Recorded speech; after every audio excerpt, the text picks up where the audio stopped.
Hello dear, आपका इस video के अंदर बहुत बहुत वेलकम है भाई। मैं साफ कर लूँ तो इस वीडियो के अंदर मैं कोशिश करूँगा कि कोऑर्डिनेट ज्योमेट्री के जितने भी बचे हुए क्वेश्चन हैं, कंसेप्ट हैं जो हमें एग्ज़ाम से पहले करने चाहिए, वो सारे मैं आपको करवा दूँ। तो हो सकता है कि ये वीडियो थोड़ी सी लंबी हो जाए, बट फिर इसके अंदर अपना ये वाला टॉपिक कंप्लीट हो जाए। ठीक है, चलिए जी स्टार्ट करते हैं। पेन और बुक लेकर आओ। आपको उम्मीद है कि मज़ा आया होगा इससे पहले वाली वीडियो में, इसके अंदर भी आने वाला है वैसे। नेक्स्ट जो हम क्वेश्चन करने वाले हैं वो है ट्रायंगल के ऊपर बेस्ड, त्रिभुज के ऊपर बेस्ड। इसके अंदर एक तो इस तरह के क्वेश्चन आते हैं कि एग्जामिनर आपको एक ट्रायंगल के 3 वर्टिसेस दे देता है। वर्टिसेस का मतलब क्या है? शीर्ष। इनके कोऑर्डिनेट बता देता है, भाई x1 y1, x2 y2 and x3 y3। और फिर आपसे पूछता है कि किस टाइप की ट्रायंगल है, इक्विलेटरल ट्रायंगल है, राइट एंगल ट्रायंगल है, किस टाइप की ट्रायंगल। इसके लिए आपको सिंपली अगर मैं एक बात बता दूं कि तीनों साइड्स की लंबाई अगर आपको पता हो तो आप इजीली बता सकते हैं कि किस टाइप के ट्रायंगल। अगर आपको तीनों साइड की लंबाई पता है तो आप, अगर वो तीनों इक्वल हुई तो आप बोल दोगे इक्विलेटरल ट्रायंगल है। अगर दो इक्वल हुई आप बोल दोगे कि भैया आइसोस्केलस ट्रायंगल है, समद्वि बाहु ट्रायंगल है। एक भी इक्वल नहीं हुई तो स्केलन ट्रायंगल है। या फिर अगर ये पाइथागोरस थ्योरम को फॉलो कर रही हैं तो आप बता दोगे राइट एंगल ट्रायंगल है। ये भी ट्रायंगल की साइड की लंबाइयों से ही पता लग जाएगा, साइड की लेंथ से ही पता चल जाएगा पाइथागोरस थ्योरम को फॉलो कर रही है। ऑब्ट्यूस एंगल ट्रायंगल है या एक्यूट एंगल ट्रायंगल है, ये भी पता लग जाता है। ठीक है, कि जो सबसे बड़ी वाली साइड है, जो सबसे बड़ी वाली साइड निकले उसका स्क्वायर बाकी दो साइडों के स्क्वायर के सम के बराबर हुआ तो उसके ऑपोजिट वाला एंगल 90 के बराबर। अगर ये हम ज्योमेट्री के अंदर कर चुके हैं इसलिए सिर्फ रिवीजन करवा रहा हूँ इस कंसेप्ट का। अगर सबसे बड़ी साइड का स्क्वायर बाकी दो इस साइडों के स्क्वायर से बड़ा हुआ तो उसके सामने वाला एंगल भी 90 से बड़ा है, तो ऑब्ट्यूस एंगल ट्रायंगल। अगर छोटा हुआ तो यानी कि उसके सामने वाला एंगल 90 से छोटा है, यानी कि सबसे बड़ा एंगल अगर 90 से छोटा हो गया, सबसे बड़ी साइड के सामने सबसे बड़ा एंगल होता है। ठीक, क्लियर है? तो अगर हमें ट्रायंगल की तीनों साइड की लंबाई पता चल जाए तो हम बता सकते हैं कि किस तरह की ट्रायंगल है। और अगर एग्जामिनर ने हमें ये तीनों वर्टिसेस दे दिए तो हम डिस्टेंस फॉर्मूला लगाकर यहाँ की लेंथ भी निकाल सकते हैं, ए बी की। डिस्टेंस फॉर्मूला लगाकर इसकी लेंथ भी निकाल सकते हैं और इसकी लेंथ। तो सिर्फ डिस्टेंस फॉर्मूला के बेस पर हम इजीली इन क्वेश्चंस को कर सकते हैं कि किस टाइप की ट्रायंगल है। इस तरह के कुछ क्वेश्चन करें फिर। बताओ, बताइए। स्केलन यानी कि विषमबाहु, हिंदी वालों के लिए समद्विबाहु, समबाहु।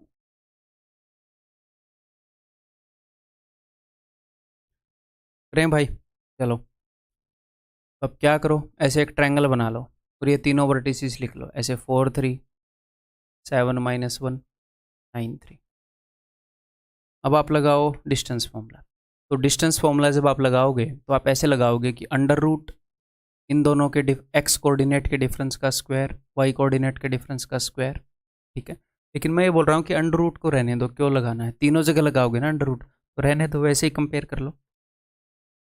तो 7 और 4 के बीच का फर्क है 3, 3 का स्क्वायर 9, प्लस 3 और -1 के बीच का फर्क है 4, तो 4 का स्क्वायर 16, तो ये हो गया 25। लेकिन ये इस साइड की लंबाई का स्क्वायर है, तो कोई नहीं, मैं सबके स्क्वायर को इक्वेट कर लेता हूँ ना।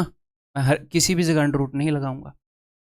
तो 9 और 7 का गैप है 2, 2 का स्क्वायर 4, 3 और 1 के बीच का गैप है 4, 4 का स्क्वायर 16, तो ये हो गया जी 20। 9 और 4 के बीच का स्क्वायर है 5, 5 का स्क्वायर 25, 3 और 3 के बीच का स्क्वायर है 0, 0 का स्क्वायर 0, 25। इन दोनों साइड्स की लंबाई बराबर है, यानी कि क्या हो जाएगी आइसोस्केलस। सिंपल।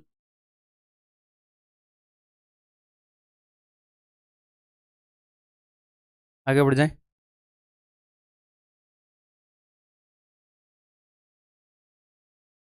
बताओ।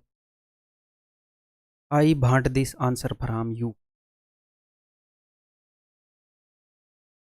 कई लोगों की प्रोनाउंसिएशन ऐसी होती है कि इंग्लिश बोलते हैं पता ही नहीं चलता इंग्लिश बोल रहे हैं। बिहार के होते तो बिहारी घुसेड़ देते हैं, केरला के हो तो केरल वाली लैंग्वेज का लहजा घुसेड़, जैसे मेरे लैंग्वेज के अंदर हो सकता है हरियाणवी लहजा आ रहा हो।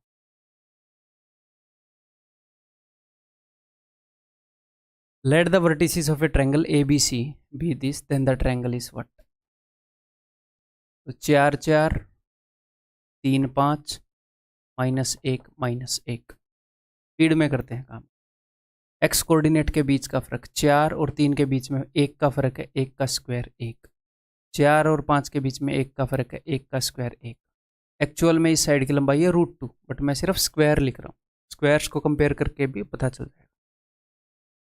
3 और -1 के बीच का डिफरेंस है 4 का स्क्वायर 16। 5 और -1 के बीच 6 का स्क्वायर 36। तो ये हो गया जी 52 ना। 4 और -1 के बीच 25 और 4 और -1 के बीच 5, 5 का स्क्वायर 25। तो इसकी लंबाई का स्क्वायर आ गया 50। क्या ये इक्विलेटरल ट्रायंगल है? नहीं, तीनों साइड अलग अलग हैं, ये तो नहीं हो सकती। अब मैं स्केलन ट्रायंगल लगाऊं, अब ये स्केलन भी है, कोई भी 3 भुजाएं इक्वल नहीं है, तो कहने को आप स्केलन भी लगा सकते हो। जनरली एग्जामिनर ऐसे कंफ्यूज नहीं करता, बट एसएससी के एग्जाम में अगर आपने देखा हो, वो ऐसे नहीं बोलता चूज द राइट आंसर, वो बोलता है choose the most appropriate answer. ठीक है, तो ये स्केलन तो है, बट इसके बारे में हमें एक और बात पता है। स्केलन तो कोई भी हो सकती है ट्रायंगल, बट एक और बात पता है कि, सुनो ध्यान से, सबसे बड़े वाली साइड कौन सी है? ये 2 है, ये 50 है, ये 52 है। तो सबसे बड़े वाली साइड का जो मैंने लिख रखे हैं, ये साइड की लंबाई लिख रखी है या उसका स्क्वायर लिख रखा है? स्क्वायर लिख रखा है, क्योंकि मैंने अंडर रूट लगाया ही नहीं। तो एक हिसाब से सारे स्क्वायर लिख रखे हैं। सबसे बड़ी साइड का जो स्क्वायर है वो बाकी 2 साइडों के स्क्वायर के सम के बराबर है, यानी कि ये तो राइट एंगल ट्रायंगल है, इसके सामने वाला राइट एंगल है। तो ये स्केलन तो है ही है, बट ये स्केलन राइट एंगल ट्रायंगल है। तो यहाँ पर उत्तर क्या मारेंगे? Option C. Most probably generally questions के अंदर ऐसा 2 कॉन्ट्राडिक्टरी ऑप्शन नहीं आते हैं, बट कभी कभी आ जाते हैं, उसके लिए मैं बता रहा हूँ। इस केस में फिर क्या मारेंगे? राइट एंगल ट्रायंगल, वो मोस्ट अप्रोप्रिएट उत्तर हो जाए। ठीक है भाई, आगे बढ़ जाऊँ।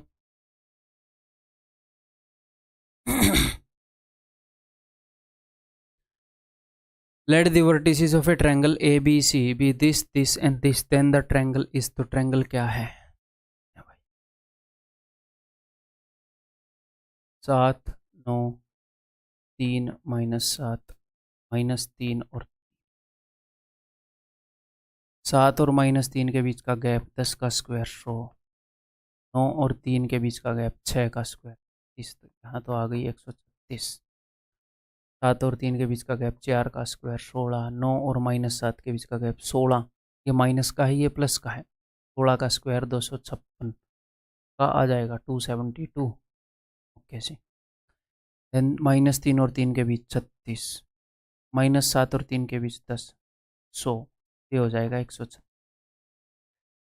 तो देखो 136 और 136, तो आइसोस्केलस तो ये है ही है, क्योंकि ये दोनों बराबर हैं। लेकिन एक और, जैसे लास्ट क्वेश्चन में चल के देखते हैं, जैसे इसमें स्केलन से सिर्फ ये जानकारी मिलती है कि ट्रायंगल स्केलन है, बट हमारे पास और भी जानकारी है कि वो स्केलन तो है ही। हाँ, यहाँ पर एक्चुअल में बढ़िया ऑप्शन एक और ये होना चाहिए था कि स्केलन विषम बाहु समकोण त्रिभुज। थोड़ा सा आप ये मान सकते हो कि थोड़ा सा गलत है ऑप्शंस। स्केलन राइट एंगल्ड, अब हमें ये लगाना था, क्योंकि थोड़ी सी एक्स्ट्रा, सिर्फ स्केलन, ये ऑप्शन बोल रहा है कि सिर्फ स्केलन है, ये ऑप्शन बोल रहा है स्केलन भी हो राइट एंगल, को करेक्ट कर ले। ठीक, ऐसे ही ये ऑप्शन बोल रहा है कि आइसोस्केलस है। आइसोस्केलस तो ये है ही, लेकिन इन दोनों साइडों के स्क्वायर का जो सम है वो तीसरी साइड के स्क्वायर के बराबर है। 136 + 136 = 272। पाइथागोरस थ्योरम फॉलो हो रहा है। ये एक राइट एंगल ट्रायंगल है इसका मतलब। ठीक है, बस मैंने अच्छे से बनाई नहीं। तो ये राइट एंगल्ड भी है, आइसोस्केलस भी है। ये option D, both A and C, दोनों ऑप्शन करेक्ट हो जाए, दोनों ऑप्शन करेक्ट हो जाए। ठीक है, ये तो हो गए भाई टाइप ऑफ ट्रायंगल के इक्वेशन। टाइप ऑफ ट्रायंगल में सिर्फ डिस्टेंस फॉर्मूला के ऊपर बेस्ड सिर्फ डिस्टेंस फॉर्मूला की वजह से आप सारे क्वेश्चन को आंसर कर सकते हो। अब आगे हम देख रहे हैं एरिया ऑफ ट्रायंगल। अगर ट्रायंगल का एरिया आपने नहीं, तो यहाँ पे भी आप डिस्टेंस फॉर्मूला से कर सकते हो। वैसे कैसे कर सकते हो, तीनों साइड की लंबाई आपको पता लग गई और हीरोन्स फॉर्मूला लगा दो, बट वो साइडों की लंबाई रूट में आएगी और तकलीफ देगा वो फॉर्मूला। ठीक, यहाँ पर अगला कंसेप्ट करते हैं। देखो एग्जामिनर क्या करेगा, एग्जामिनर आपको एक ट्रायंगल के 3 वर्टिसेस बता देगा, तीनों वर्टिसेस के कोऑर्डिनेट्स बता देगा, x1 y1 x2 y2, इसके कोऑर्डिनेट्स हैं x3। ठीक है, तो मैं आपको इसका फॉर्मूला बताऊंगा, उसको प्रूव भी किया जा सकता है बट वो अभी मदद नहीं करेगा अपने एग्जाम के अंदर, तो आपको याद रखना ही पड़ेगा। तो मैं डायरेक्टली आपको फॉर्मूला बता रहा हूँ। Area of triangle A B C is equal to, यहाँ पर मैं लिख रहा हूँ, इस हाफ को मत भूलना बच्चे, हाफ को भूल जाते हैं, हाफ, उसके बाद मैं लगा रहा हूँ मॉड्यूलस। ठीक है, x1 y2 minus y3 plus, दूसरे रंग में लिख दें,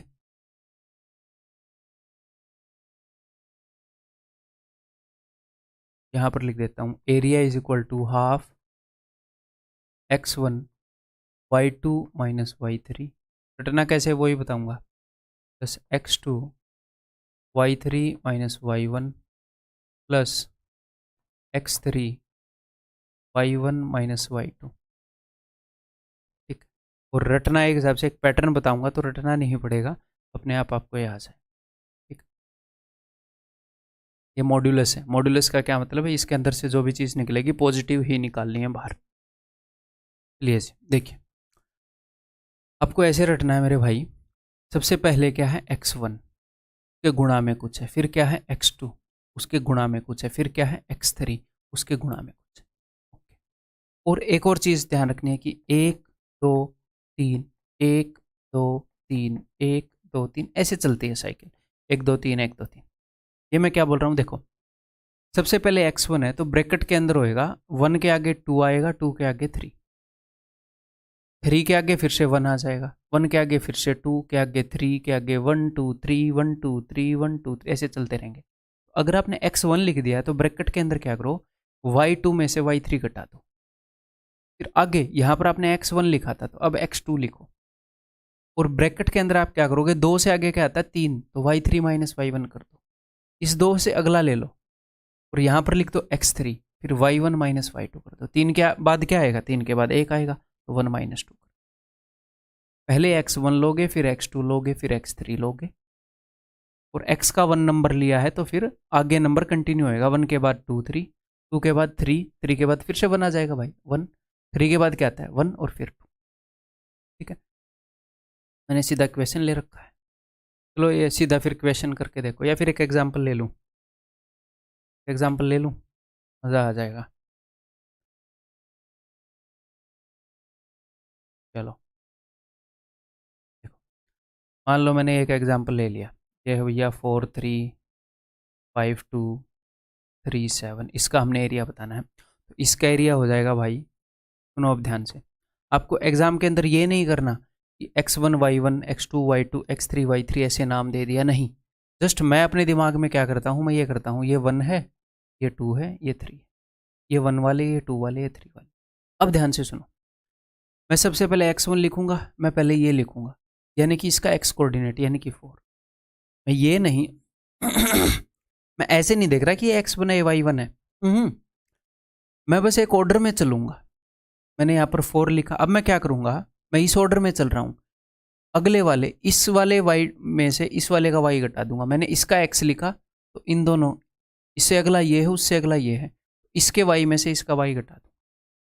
थोड़ी देर में आप पकड़ जाओगे, मुझे पता है।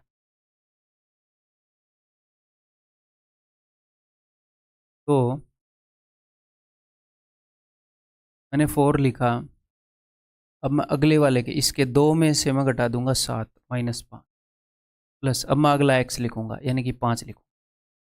अब ये है, अब मैं इसके y में से उसका y घटा दूंगा, 7 में से 3 गए 6, अब मैं अगला x लिखूंगा 3। अब मैंने ये लिखा, मैं इसके y में से इसका y घटा दूंगा, 3 माइनस 2 1, जिसका आप x लिख रहे हो उससे अगले वाले के y में से उससे अगले वाले का y घटा दो, फिर अगले का x ले लो, फिर उसके अगले वाले के y में से अगले वाले का y घटा दो, तो हमें x1 y1 x2 y2 x3 y3 ये लिखना नहीं पड़ेगा। ये भी स्लो करता है काम। तो मैं आपको एक पैटर्न बना के दे रहा हूँ ताकि आप उसी काम को फास्ट कर पाएँ, ज़्यादा कंफर्टेबल होकर कर पाएँ। ठीक है, फिर आगे यहाँ पर क्या करेंगे, -20 + 20 और +3, 20 से 20 गया। ठीक है, जो भी, अब ये नहीं है कि इस -20 को प्लस कर दो मॉड्यूलो से, नहीं, फाइनली जो भी आएगा उसका पॉजिटिव साइन रखेंगे। 20 से 20 गया 3, एरिया हो जाएगा 3/2। एरिया क्या हो जाएगा भाई, 3/2। आगे बढ़ जाएं, ये लो व्हाइट कलर से लिखता हूँ, अच्छा लग रहा है।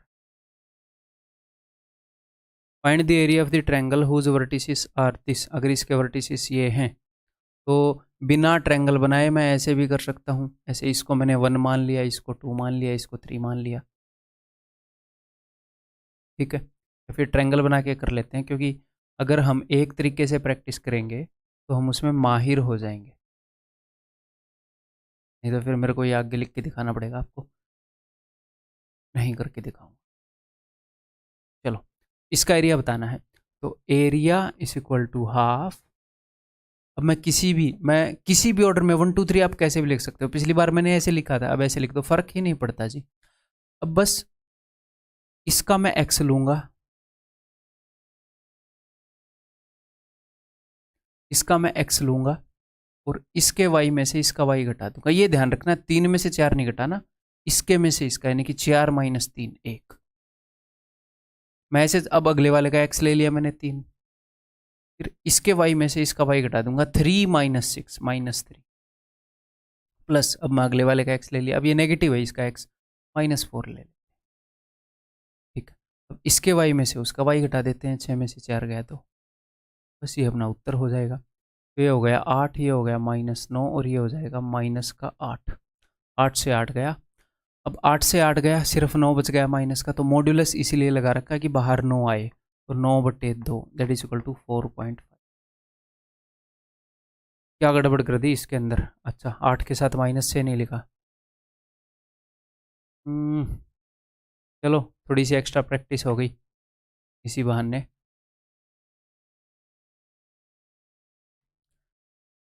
तो भाई इसका x लिया मैंने 8, इसके y में से 4 में से 3 गया 1, अब मैं अगले का x ले रहा हूँ 3, 3 में से 3 माइनस माइनस 6 9, अब मैंने इसका x ले लिया -4, तो मैं इसके y में से -6 -4 माइनस का 10, ये लो, तो 8 होती है 27 minus 40, sorry minus minus plus हो जाएगा +40, कितना हो गया ये, अब भी गलत आ जाएगा क्या, 35/75/2 यानी कि 37.5।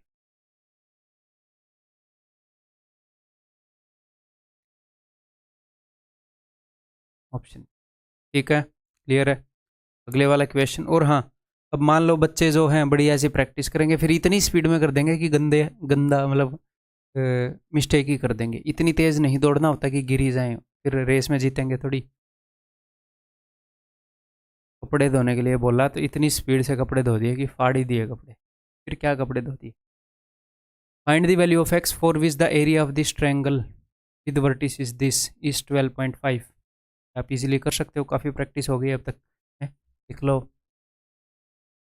भाई, वर्टिसेस -1 -4, यहाँ पर है जी x और 1, किसी भी ऑर्डर में लिख लो, ट्रायंगल के वर्टिसेस कोई फ़र्क नहीं पड़ता। क्वाड्रिलेटरल आएगी तो फिर एक ऑर्डर में लिखा करेंगे x -4। ठीक है, तो इसका एरिया होता है हाफ और मॉड्यूलस।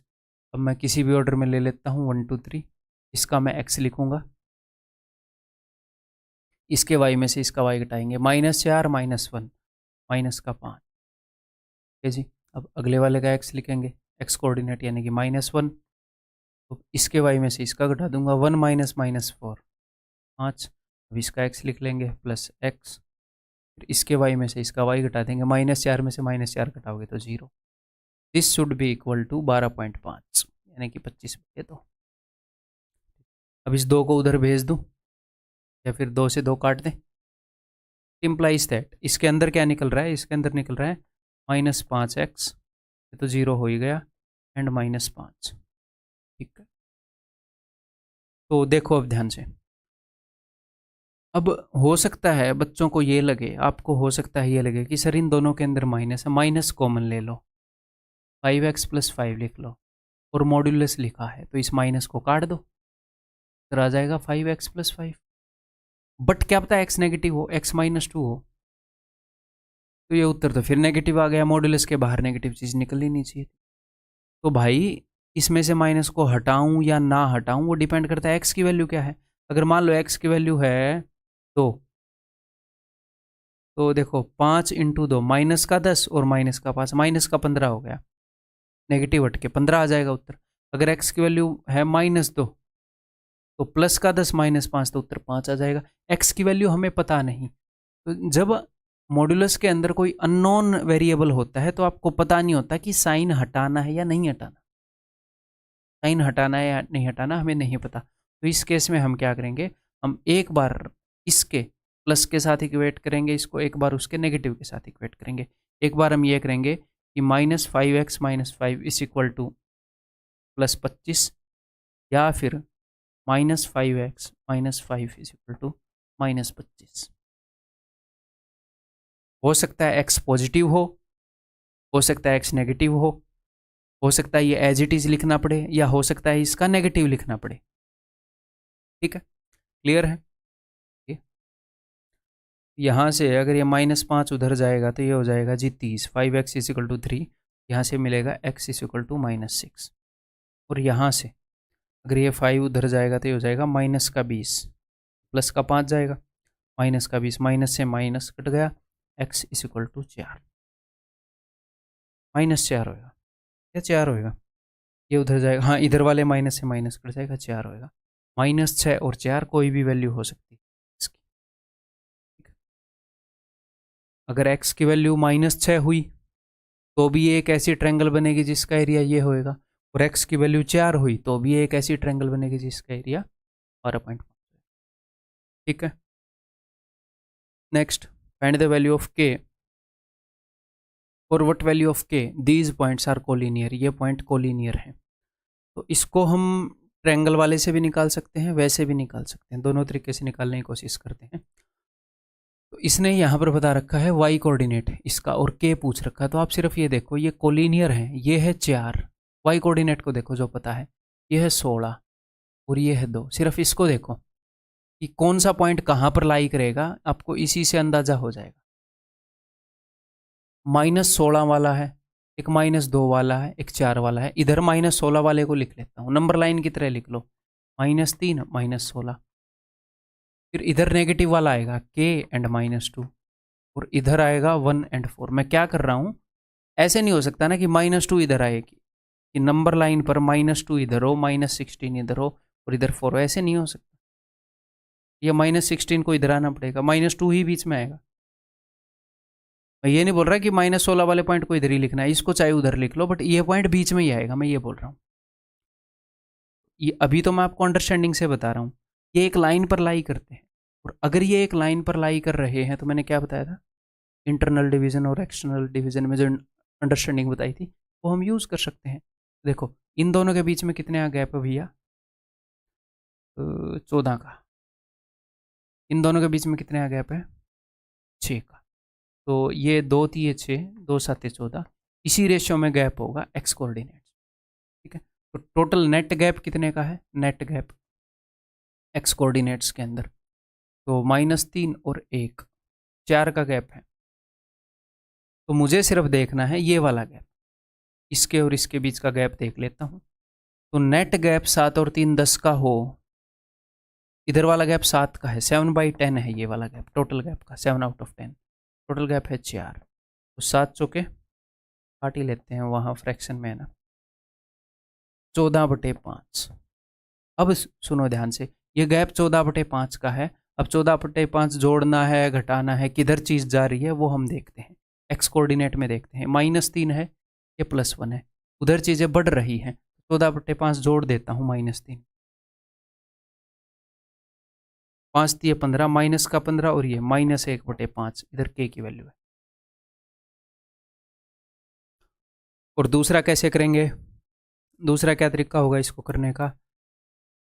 दूसरा तरीका विल बी, अगर 3 पॉइंट कोलिनियर हैं, अगर समरेखीय हैं 3 बिंदु, तो इनसे जो ट्रायंगल बनेगी, अगर 3 पॉइंट ऐसे भी होते तो भी ट्रायंगल का कुछ ना कुछ एरिया हो जाएगा, लेकिन 3 पॉइंट एक लाइन पर हैं तो इनसे बनी ट्रायंगल का कुछ एरिया ही नहीं होगा। पिच की हुई ट्रायंगल है, इसको पकड़ के मैं इधर ऐसे दबा दूं, ऐसे यहाँ पर और ऐसे बिल्कुल लाइन पकड़ दूं, ट्रायंगल का कोई एरिया ही नहीं बनेगा। तो अगर कोलिनियर हैं तो इनके द्वारा बनाई गई ट्रायंगल का एरिया 0 होगा, तो इनके द्वारा बनाई गई ट्रायंगल के एरिया को 0 से इक्वेट कर दो।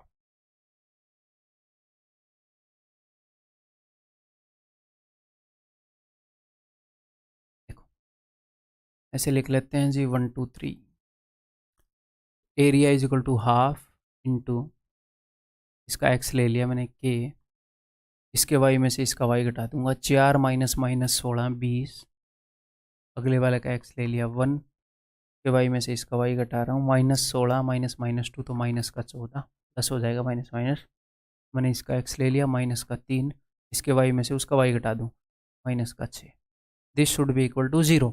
अगर ये 0 होना चाहिए तो इस 2 को भी उधर भेज दो, 2 इंटू 0 0। अब इसको कैलकुलेट करते हैं, मॉड्यूलस को अभी मत छेड़ना। ये हो जाएगा 20 के, और ये हो जाएगा -14, ये हो जाएगा 18। ठीक है, इट इम्प्लाइज दैट 20 के प्लस 4 इज इक्वल टू 0। तो अब इसके अंदर अननोन वैल्यू, आप बोलोगे सर मॉड्यूलस के अंदर अननोन वैल्यू है, ठीक है जी। तो जब अननोन वैल्यू होती है तो इसको हम एक इक्वेट करते हैं, एक बार उसके प्लस के साथ, एक बार उसके माइनस के साथ, लेकिन यहाँ पर तो 0 है, 0 के पास आप प्लस लगा लो या माइनस लगा दो, 0 को फर्क नहीं पड़ता। तो अगर 0 के साथ इक्वेट आप कर रहे हो तो नॉर्मली ही इक्वेट कर दो, फर्क ही नहीं पड़ता। +0 के साथ करोगे, -0 के साथ इक्वेट करोगे, सेम ही आना है दोनों। k इज इक्वल टू -1/,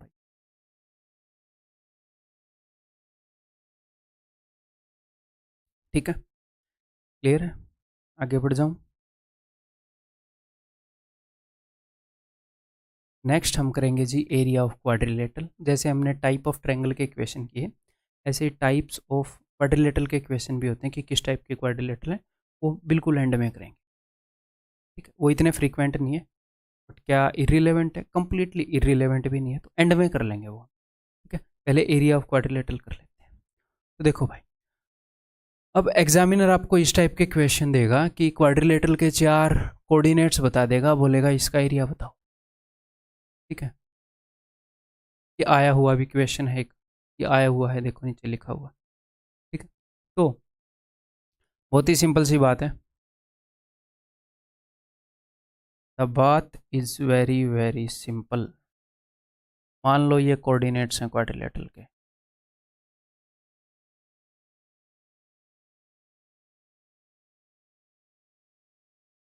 ठीक है, तो क्वाड्रिलेटरल के एरिया का एक फॉर्मूला भी है, वो मैं आपको याद भी करवा सकता हूँ। ठीक है, बट एक्चुअल में उसकी ज़रूरत नहीं, वो कहीं ना कहीं टाइम टेकिंग ही है, आपको हैंड रिटन नोट्स के अंदर भी मिल जाएगा। ईजी क्या रहेगा? ईजी रहेगा, आपका दिल करे कोई भी एक डायगोनल खींच लो, या तो ये वाला खींच लो या ये वाला खींच लो, कोई भी एक डायगोनल।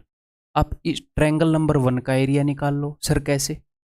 ट्रायंगल के तीनों कोऑर्डिनेट गिवन है। जी हाँ सर, ट्रायंगल के तीनों कोऑर्डिनेट गिवन हो तो एरिया निकालना आता है, इससे पहले ही किया, यही तो कर रहे थे अब तक। जी हाँ सर, और ऐसे ही ट्रायंगल नंबर 2 का एरिया निकाल लो, तीनों कोऑर्डिनेट गिवन है, और दोनों को जोड़ दो, क्योंकि ट्रायंगल वाला फॉर्मूला लगाने में आप माहिर हो। क्वाड्रिलेटरल का फॉर्मूला कॉम्प्लेक्स हो जाता है, टाइम टेकिंग हो जाता है उसको अप्लाई करना। ठीक है, और अलग से याद रखना पड़ेगा। मैं बता सकता हूँ आपको बताने को, पैटर्न भी है याद करवाने को, बट ये फास्ट पड़ता है, ऐसे करें ना।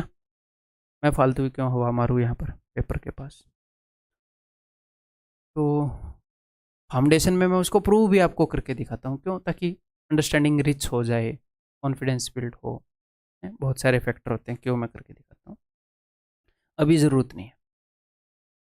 हाँ, क्वाड्रिलेटरल के जब भी पॉइंट्स बताए जाएंगे तो आप रैंडमली इनको नहीं ले सकते, इनको किसी न किसी ऑर्डर में ही लेना होता है। किसी न किसी ऑर्डर में लेने का क्या मतलब है? मान लो आप -4 और 2 से स्टार्ट हो गए, तो या तो ऐसे लिखो सबको, -4 और 2, 1 और -1, 4 और 1 ऐसे, या ऐसे लिखो। ये नहीं है एक को यहाँ लिख दिया, एक को यहाँ, एक को यहाँ, एक को यहाँ। -4 और 2 के बाद अगला ये है, तो -4 और 2 के बाद इधर लिखोगे ऐसे, या इधर लिखोगे। ये नहीं है कि -4 और 2 के बाद सीधा यहाँ लिख दिया 1 और -1 को, ना गलत हो जाएगा। ठीक है, तो किसी भी एक ऑर्डर में लिख लो, फर्क नहीं पड़ता, ना कैलकुलेशन में फर्क पड़ता, कुछ नहीं फर्क पड़ता। ठीक, अब क्या करें? अब आप कैसे भी आपका दिल करे ऐसे बांट लो, ऐसे बांट लो, ऐसे बांट लो, डजेंट मैटर। ठीक है, सपोज मैं इसको ऐसे बांट लेता हूँ ऐसे, तो मैं ट्रायंगल नंबर 1 और ट्रायंगल नंबर 2 का एरिया निकाल कर उनको ऐड कर दूंगा। तो ट्रायंगल का एरिया निकालने के लिए मैं करता क्या हूँ मन ही मन में, ऐसे मैं एक ऑर्डर में लिख लेता हूँ 1 2 3, इसका ऐसे निकाल लूंगा और इसका 1 2 3 ऐसे निकाल लूंगा 1 2 3 ना। तो चलिए ट्रायंगल नंबर 1 का निकालते हैं पहले। ट्रायंगल नंबर 1 का area is equal to half modulus, इसका एक्स एक्सिस लूंगा 2, फिर इसके वाई में से इसका वाई घटाऊंगा 1 माइनस -1। अब इसका एक्स एक्सिस लूंगा +4, एक्स कोऑर्डिनेट लूंगा सॉरी, इसके वाई में से इसका वाई घटा दूंगा, मैं ऐसे चल रहा हूँ -1 -5 -6। अब मैं इस तीसरे का लूंगा एक्स कोऑर्डिनेट यानी कि 1 लूंगा, और इसके वाई में से इसका वाई घटा दूंगा 5 -1 4। देखो कितनी छोटी जगह में आ गया, 2 दूनी 4, माइनस का 24 प्लस का 4, 4 से 4 नहीं कटेगा, तो 4 और 4 8, 14 में से 8 गए 16/2 यानी कि 8। ट्रायंगल नंबर 1 का एरिया आ गया है जी 8। अब ट्रायंगल नंबर 2 का एरिया निकालेंगे हम दूसरे रंग से। तो ट्रायंगल नंबर 2 का area is equal to half, इस ऑर्डर में कैसे भी कर दो। ठीक है, तो ये x लिख दिया मैंने, इसका 2, देन इसके y में से उसका y घटा दिया, तो 2 माइनस -1 3, प्लस इसका x लिख दिया मैंने -4। ठीक है, अब इसके y में से इसका y घटा दूंगा -1 -5, तो माइनस का 6। अब इसका x लिख दूंगा +1, और इसके y में से इसका y घटा दूंगा 5 -2 3, तो 3 दूनी 6 +24 +3, 6 और 3 9 और 4 13, 33/2, ये 3/2, ये 17.5, 16.5, 24.5, इन दोनों को जोड़ दो 24.5। ठीक, क्लियर है? ये एक एग्जैक्टली आया हुआ क्वेश्चन देख लो, करें इसको भी, प्रैक्टिस हो जाएगी थोड़ी सी। अगर आप खुद कर लो तो फिर स्किप कर देना मेरे सॉल्यूशन को।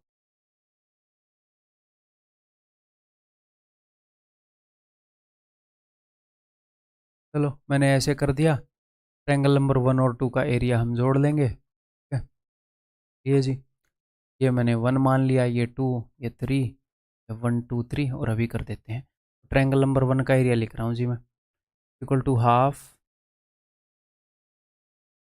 इसका एक्स कोऑर्डिनेट लिया -5, इसके वाई में से इसका वाई -6 -4 माइनस का 10, इसका एक्स कोऑर्डिनेट लिया 7, इसके वाई में से इसका वाई घटा दिया -4, 4 -4 8, इसका एक्स कोऑर्डिनेट लिया 5, इसके वाई में से इसका वाई घटा दिया, तो -4 + 6 2, तो 50, 8 7 56 और 10 कितना हो जाएगा भाई, 60, 60 का आधा कितना हो जाएगा 30, और 56 का आधा 28, 30 और 28 58। सोच रहा था एक आधा कटी, जीरो तो नहीं है, चलो एक तो कटा कम से कम। ठीक, नेक्स्ट ट्रायंगल नंबर 2 का, इसका area is equal to half -5, इसका एक्स कोऑर्डिनेट, इसके वाई में से इसका वाई गया -2, इसका एक्स कोऑर्डिनेट, इसके वाई में से इसका वाई गया 4 -4 8, और इसका एक्स कोऑर्डिनेट, इसके वाई में से इसका वाई गया -4 -2 -10 -24 -30। ठीक क्या जी? हाँ, तो -24 में से 10 गए, माइनस का 14, माइनस का 14 और ये माइनस का 44, तो 22 आ जाएगा। इन दोनों का सम आ हो गया भैया 80।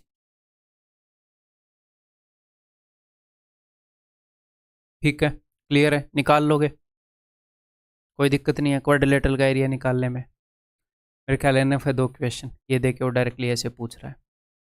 नेक्स्ट हम करेंगे जो ये क्वेश्चन काफ़ी आते हैं, एरिया ऑफ एनक्लोज्ड रीजन, यानी कि वो कोई ना कोई रीजन आपके द्वारा ऐसे बंद करवा देगा और बोलेगा इसका एरिया बताओ भाई, इसका एरिया बताओ, ऐसे उनका एरिया, रैंडम क्वेश्चन। देखो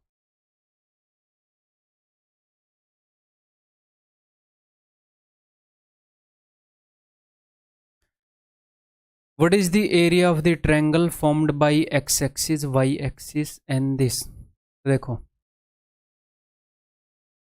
ये एक्स एक्सिस है, तो ये बोल रहा है उस ट्रायंगल का एरिया बताओ जो एक्स एक्सिस ने, वाई एक्सिस ने और एक और लाइन ने बताई है, इन 3 लाइनों के बीच में जो ट्रायंगल बनेगी बताते हैं। देखो तो आप हमेशा इसमें क्या करोगे, आप ये देखोगे कि ये जो लाइन है ये एक्स एक्सिस को कहाँ पर काट रही है, वाई एक्सिस को कहाँ पर काट रही है। अगर मैं इसके अंदर एक्स को 0 रख दूं, अगर मैं इसके अंदर एक्स को 0 रख दूं, एक्स 0 कहाँ पर होता है, इस पूरी लाइन के ऊपर। अगर मैं इसके अंदर x को 0 रख दूं तो ये टर्म खत्म हो जाएगा, y की वैल्यू क्या आ जाएगी, y की वैल्यू आ जाएगी 4, ये 20 उधर जाएगा, 5 चौके 20, तो जहां पर x 0 है वहां पर y 4 है, यानी कि x 0 y 4 इस पॉइंट से गुजरती है लाइन। अगर मैं x की वैल्यू 0 रख दूं तो y की वैल्यू 4 है, इस पॉइंट से लाइन गुजरती है। ओके ठीक है, अगर मैं y को 0 रख दूं तो x की वैल्यू क्या हो जाएगी, तो y 0 रख दिया, ये उधर जाएगा, प्लस का 20, 4 5 20, तो x की वैल्यू हो जाएगी 5। तो एक और पॉइंट से लाइन गुजरती है जहां पर y 0 हो और x 5 है, ये यहाँ पर होएगा, x की वैल्यू 5 है, y की वैल्यू 0 है, तो ये आप लाइन ऐसे बना लोगे।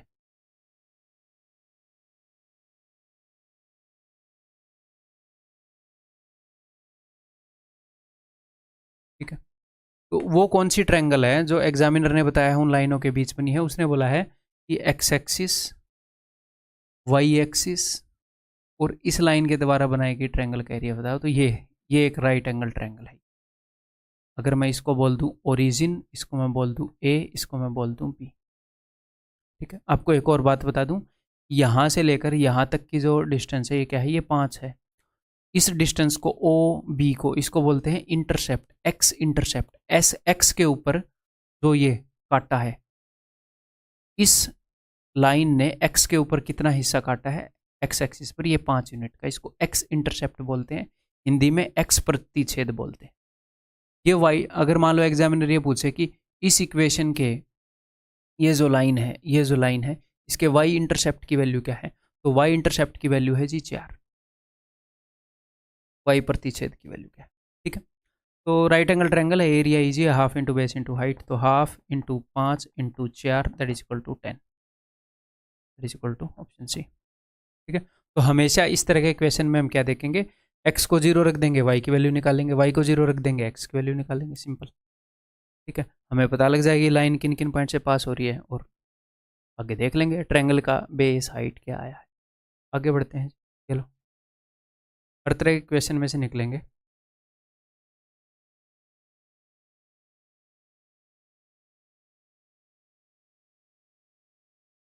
बताओ,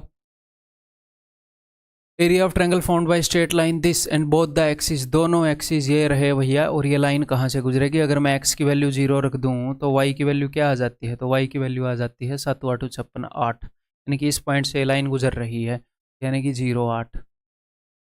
अगर मैं y की वैल्यू 0 रख दूँ तो x की वैल्यू क्या हो जाएगी 14, तो यानी कि ये लाइन इस पॉइंट से भी गुजर रही है 14 0, ये लाइन खींच लो। इसी ट्रायंगल की वैल्यू बतानी है ए ओ बी की,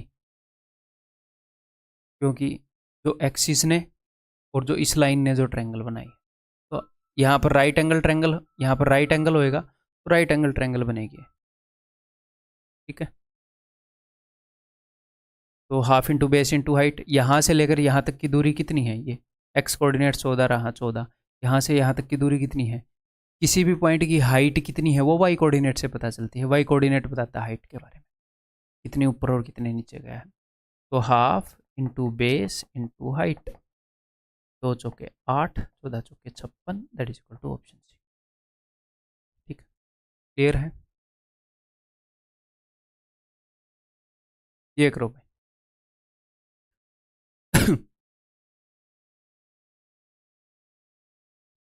The area of the triangle formed by these lines, x is equal to 4, y is equal to 3। ठीक है, ये सबसे पहले एक्सिस बना लेते हैं। अब सबसे पहले देखो x इज इक्वल टू 4 का क्या मतलब है, यहाँ पर x1 है, यहाँ पर x2 है, यहाँ पर x3 है, यहाँ पर x4 है। इस लाइन को बोलते हैं x इज इक्वल टू 4। ये भी एक लाइन है x इज इक्वल टू 4, वो वाली लाइन जहाँ पर x4 है, x यहाँ पर भी 4 है, यहाँ पर भी 4 है। x क्या है कि ओरिजिन से डिस्टेंस, ओरिजिन से यहाँ का डिस्टेंस भी 4 यूनिट है, ओरिजिन से यहाँ का डिस्टेंस भी 4 यूनिट है, ओरिजिन से यहाँ का डिस्टेंस भी 4 यूनिट है। इस लाइन को हम बोलेंगे, ओरिजिन से जिन भी पॉइंट्स का डिस्टेंस 4 यूनिट है उन सारे पॉइंट्स को मिलाकर जो लाइन बनती है वो होती है x इज। ऐसे उसने बोला y इज इक्वल टू 3, तो 1 2 3 ये लाइन है y इज इक्वल टू 3। चलिए अब क्वेश्चन करने की कोशिश करते हैं भाई। एक्सिस बना लिए हमने, तो x इज इक्वल टू 4 और y इज इक्वल टू 3 को मैं बाद में बना लूँगा, बहुत ही ईजी है ये तो। मैं इसको बनाता हूँ पहले, इसको अगर मैं इस लाइन के लिए x को 0 रख दूँ तो y की वैल्यू क्या आ रही है, y की वैल्यू आ रही है भैया 3, 4 3 12 3, ओके। और अगर मैं y को 0 रख दूँ तो x की वैल्यू 3 चौके 12, तो 4 आ जाएगी। ठीक है, तो ये लाइन 2 पॉइंट से गुजरती है, x0 और y3 और x4 y0। इस लाइन की इक्वेशन तो मैंने बना ली। अब मैं जिन भी लाइनों के बीच में हमने ट्रायंगल बनानी है उनको मैं सफ़ेद से बना रहा हूँ। ठीक है, तो एक तो ये वाली लाइन, और दूसरी लाइन क्या है, x इज इक्वल टू 4, जहाँ पर x4 है, x कहाँ पर 4 है, इस पॉइंट पर, तो ये वाली लाइन बनेगी। और एक जहाँ पर y3 है, y3 यहाँ पर है, ये वाली लाइन। x4 ये वाली लाइन जो है ये पैरेलल होएगी किसके, इसके, और ये वाली जो लाइन है ये पैरेलल होएगी इसके, और ये दोनों जो हैं ये राइट एंगल पर होते हैं, ये भी राइट एंगल पर होंगे। ये एक्स एक्सिस के पैरेलल है, ये वाई एक्सिस के पैरेलल है। एक्स और वाई एक्सिस 90 डिग्री के एंगल पर होते हैं, तो ये भी 90 डिग्री का एंगल बनेगा। तो एक राइट एंगल ट्रायंगल का एरिया बताना है, तो ये वाला डिस्टेंस कितना है दोस्त, ये वाला डिस्टेंस है जी 4। ठीक है, ये भी 4 हो जाएगा यहाँ से यहाँ तक का। ये वाला डिस्टेंस कितना है 3, ये वाला डिस्टेंस भी 3 हो जाएगा। तो फिर से half into base into height, half into 4 into 3 that is equal to 6। हर तरह के क्वेश्चन जो आते हैं वो सारे करवा दूंगा मैं पर प्रैक्टिस। ठीक, क्लियर है? आगे बढ़ जाएं, अगर आपकी आज्ञा हो या ना हो आगे बढ़ जाते हैं। ठीक है, तो तुम्हें क्या लग रहा है कि आज्ञा लेकर आगे बढ़ूंगा? आप सवाल करो अगला, मतलब अब तुम आज्ञा दोगे हैं, उत्तर दिया नहीं जा रहा।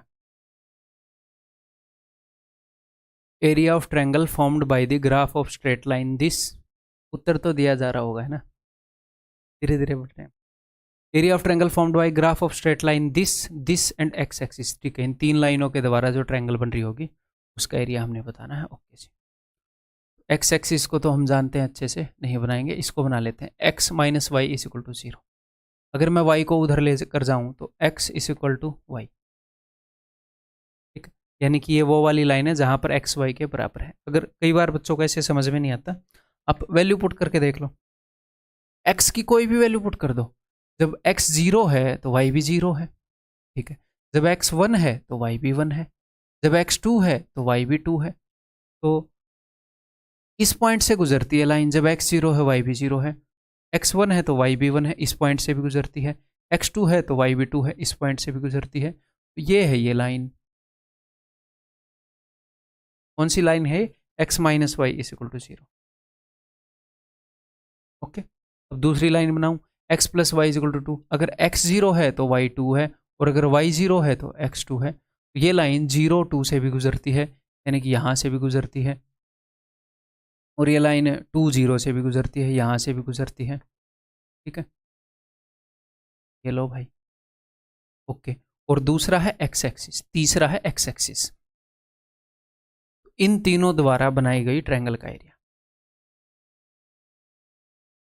ये वाली लाइन, ये वाली लाइन और ये वाली लाइन, इस ट्रायंगल का एरिया बताना है। तो सिंपल सी बात है, half into base into height. तो बेस आपको कैसे पता चलेगा? बेस तो ये रहा 2, इस पॉइंट का जो डिस्टेंस है यहां से 2 यूनिट है। अब इस पॉइंट की मुझे ये चाहिए हाइट, इस ट्रायंगल की हाइट चाहिए। तो इस ट्रायंगल की हाइट कैसे मिलेगी? इस पॉइंट का जो y कोऑर्डिनेट है, जो y कोऑर्डिनेट है ये बताएगा हाइट को। y कोऑर्डिनेट यानी कि हाइट कितनी है, x कोऑर्डिनेट यानी कि यहां से डिस्टेंस। x पर फोकस मत करो, y पर फोकस करो। क्लियर? तो इस पॉइंट का y कोऑर्डिनेट कैसे निकालेंगे? सिंपल, ये 2 लाइनें जहां पर भी इंटरसेक्ट करेंगी उसका y कोऑर्डिनेट। फिर ये 2 लाइनें कहां पर इंटरसेक्ट करेंगी? जहां पर भी इन दोनों इक्वेशन का सॉल्यूशन होगा। इन दोनों इक्वेशन को सोल्व करो, इन दोनों इक्वेशन को सोल्व करो। तो मैं क्या करूं? अगर मैं इन दोनों को जोड़ दूंगा तो y से y कट जाएगा, ठीक है। बट मैं y कोऑर्डिनेट निकालना चाह रहा हूं, मैं डायरेक्टली x की वैल्यू आ जाएगी। अगर आप इन दोनों को जोड़ दोगे तो y से y कट जाएगा, तो x plus x 2x is equal to 2, x is equal to 1। मैं वो नहीं निकालना चाह रहा, आप ऐसे निकाल सकते हो। मैं सिंपली मैं फोकस करता हूँ मैं y की वैल्यू निकालूँ, क्योंकि मैं सिर्फ y की वैल्यू चाह रहा हूँ, मैं सिर्फ हाइट में इंटरेस्टेड हूँ। तो इसमें से मैं ऊपर वाली को घटा दूंगा, तो x minus x 0, y minus minus y यानी कि 2y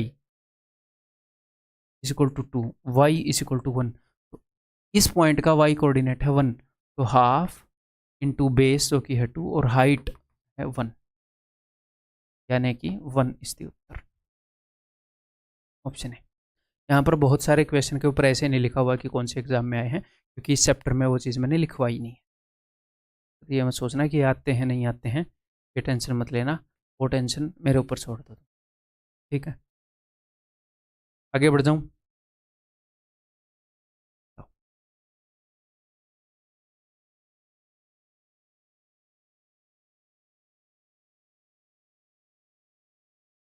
Find the area of the triangle formed by the lines whose equations are this with x axis, x axis के साथ, ठीक है जी। देखते हैं कौन सी लाइन कहाँ पर इंटरसेक्ट करती है।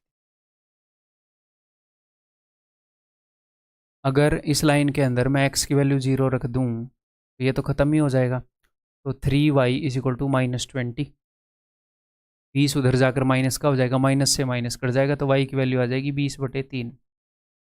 यानी कि इसको थोड़ा सा सोल्व कर लिया करो, 6/2/3 सोल्व क्यों कर लिया करो, पता लगेगा अभी, ठीक है। अगर मैं इसके अंदर y की वैल्यू 0 रख दूँ, ये तो ख़त्म ही हो जाएगा, ये उधर जाएगा 20 माइनस का बन जाएगा, तो x की वैल्यू आ जाएगी -5। तो मैं इस लाइन को बना रहा हूँ, -5 और 0 ये यहाँ से गुजरती है, -5 और 0 से। और दूसरा कहाँ से गुजरती है? ये यहाँ से गुजरती है, जब x 0 होता है और y की वैल्यू 20/3 है। ये लाइन तो बन गई भाई, ओके। अब दूसरी लाइन बनाते हैं।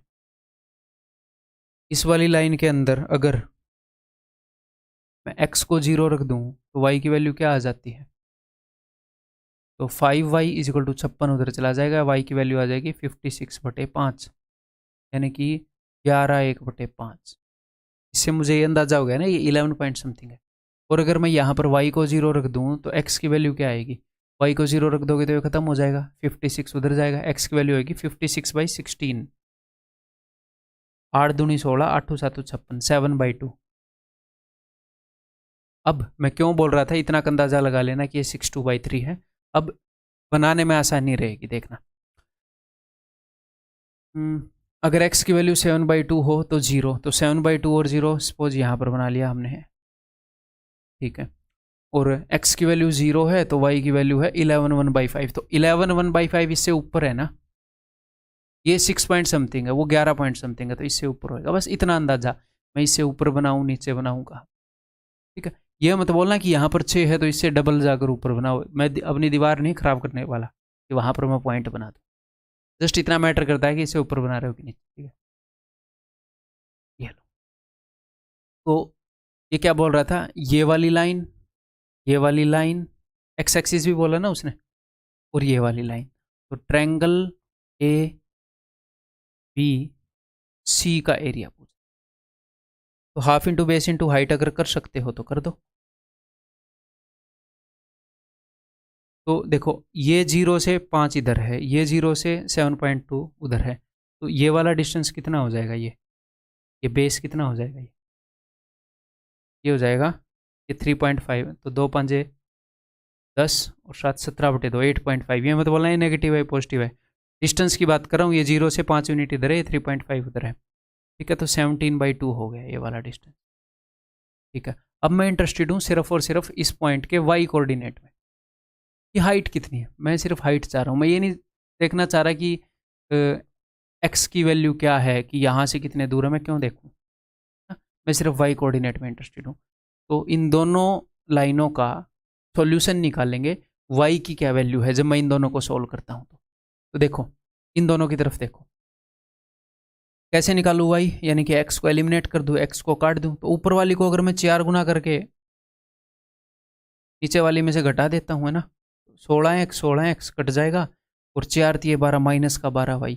ऊपर वाली को मैं घटा रहा हूँ, 5y माइनस का 12, तो 17y इज इक्वल टू 4 गुना कर रहा हूँ, 4 इंटू 20 80, ठीक है, 80। मैं इसको उधर भेज रहा हूँ माइनस का 80, और इसको उधर भेज रहा हूँ प्लस का 56, यही है।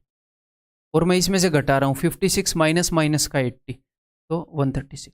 आप सोल्व तो कर ही लोगे ना, मेरे को फॉलो करोगे तो ठीक है, मतलब मेरे को अगर फॉलो कर पा रहे हो तो ठीक है, नहीं तो आप सोल्व कर ही लोगे। तो y की वैल्यू 8 है, तो यहाँ पर y कोऑर्डिनेट की वैल्यू है जी 8, उसी में मैं इंटरेस्टेड हूँ। तो इसका एरिया हो जाएगा हाफ इंटू बेस हो जाएगा 17/2 और इंटू 8, 2 दूनी 4 दूनी 8 17 दूनी 4, ऑप्शन बी,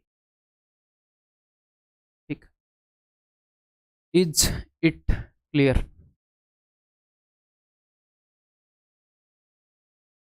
डेफिनेटली आप कर लोगे इसको, जिस पेज से मैं समझा रहा हूँ प्रॉब्लम नहीं होनी चाहिए। आगे बढ़ रहा हूँ मैं।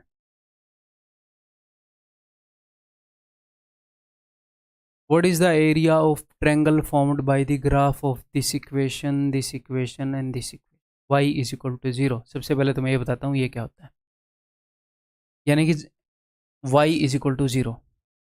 y 0 कहाँ पर होता है, यहाँ पर, यहाँ पर, सॉरी यहाँ पर तो नहीं होता, +1 है, यहाँ पर, यहाँ पर, यहाँ पर, यहाँ पर, यहाँ पर, यहाँ पर, यहाँ पर। एक्स एक्सिस को ही बोलते हैं y इज इक्वल। क्या सर हमें रटना पड़ेगा? नहीं, वो y इज इक्वल टू 1 देगा, तो आप ये देखोगे y1 कहाँ पर होता है, यहाँ पर, ये लाइन बन जाएगी y इज इक्वल टू 1, रटने की जरूरत नहीं है। ओके, बना लें फिर। तो अगर x 0 है, अगर मैं इसको 0 कर दूं तो y की वैल्यू हो जाएगी 12/5, ठीक है, यानी कि 2.4 2 पॉइंट समथिंग मान लो, ठीक है। अगर मैं y को 0 रख दूं तो x की वैल्यू हो जाएगी 6। एक तो 6 0 यहाँ से गुजरेगी ये लाइन, और एक गुजरेगी 0 एंड 12.5 से, 0 एंड 12/5 से, ये हो गई, और ये 6 0 से गुजरेगी, ठीक। जहाँ पर भी ये पॉइंट बनाओ, इससे लेफ्ट में थोड़ी चीज़ें छोड़ देना, थोड़ी जगह राइट में भी छोड़ देना, कि अगला जो पॉइंट आएगा यहाँ आएगा, यहाँ आएगा, हमें पता नहीं ऊपर आएगा नीचे आएगा, है ना। जहाँ पर भी आएगा बना लेंगे। Okay, next. अगर मैं x को 0 रख दूं तो y की वैल्यू 3, y को 0 रख दिया तो x की वैल्यू 3, तो 3 0, 6 से इधर होएगा ना, तो 3 0 पर है भैया, और 0 3, तो अब ये 2 पॉइंट समथिंग था, तो 3 तो ऊपर होएगा, तो ये है 0 3 वाला पॉइंट, तो ये वाली लाइन हो गई, ठीक है। और एक y इज इक्वल टू 0, यानी कि ये वाली लाइन एक्सिस। इन 3 लाइनों से बनी हुई ट्रायंगल बनानी है, कौन सी बनेगी? ये वाली triangle ABC, triangle AB। Half into base into height करें तो इसका बेस कितना होगा, ये जो है यहाँ से 6 यूनिट की दूरी पर है, ये यहाँ से 3 यूनिट की दूरी पर, 6 में से 3 गए 3, बेस तो हो जाएगा जी 3। हाइट निकालनी है, हाइट यानी कि इस पॉइंट का वाई कोऑर्डिनेट निकालना है बस, जहाँ पर ये दोनों लाइनें इंटरसेक्ट कर रही हैं उसका वाई कोऑर्डिनेट। इन दोनों इक्वेशन को सॉल्व करना है, वाई कोऑर्डिनेट निकालना है, यानी कि एक्स कोऑर्डिनेट को एलिमिनेट कर देते हैं, काट देते हैं। मैं एक काम करता हूँ, नीचे वाली इक्वेशन को 2 गुना करता हूँ, क्योंकि यहाँ पर भी 2 है, 2 गुना करता हूँ और ऊपर वाले में से घटा देता हूँ, सिंपल। तो 2x माइनस 2x खत्म, 5 minus 2y 3y, 3y is equal to 12 को इज इक्वल टू के उधर ले जाऊंगा तो प्लस का हो जाएगा, 12 माइनस 2 3 6, 12 माइनस 6 6, तो y इज इक्वल टू 2। जहाँ पर ये लाइनें इंटरसेक्ट कर रही है वहाँ पर y की वैल्यू 2 है। तो मुझे हाइट भी पता लग गई ट्रायंगल की,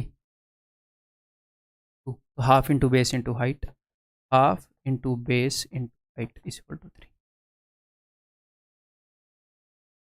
ठीक है भाई, ऑप्शन सी। आगे बढ़ जाऊं।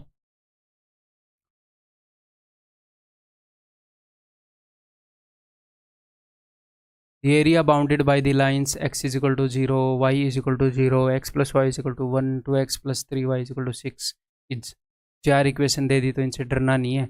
x इज इक्वल टू 0 ये तो हो गया y axis, y is equal to 0 ये हो गया x एक्सिस। ठीक है, एक तो ये एक्सिस हो गए 2। ठीक है भाई, तो ये एक्सिस हो गए। अब अगर x की वैल्यू 0 है तो y की वैल्यू 1, y की वैल्यू 0 है तो x की वैल्यू 1। एक तो हो गया 1 0 और एक हो गया 0 1। एक लाइन तो ये हो गई, दूसरी लाइन देखते हैं, हिंदी वाली में कर लेते हैं। x की वैल्यू 0 है तो y की वैल्यू 2 है, y की वैल्यू 0 है तो x की वैल्यू 3 है। ठीक है, एक तो हो गया 0 2, तो 0 1 से ऊपर यहाँ पर बना लेते हैं 0 2, और एक हो गया जी 3 0, तो यहाँ से आगे बना लेते हैं 3 0। एक ये वाली लाइन हो गई। तो x एक्सिस कौन सा है, ये वाला है x एक्सिस। y एक्सिस कौन सा है, ये वाला है y। तो और एक ये वाली लाइन होगी, एक ये वाली लाइन होगी, यानी कि कुल मिला के इसका आपने निकालना है एरिया। ये x एक्सिस है, देखो ये x एक्सिस है, ये y एक्सिस है, ये वाली लाइन हो गई और ये वाली लाइन हो गई, तो ये ABCD इसका एरिया निकाल। तो आप करोगे क्या, बताओ कैसे करोगे, ABCD का एरिया कैसे निकालोगे? क्या क्वाड्रिलेटरल का एरिया निकालने का फॉर्मूला लगाओगे या क्या करोगे?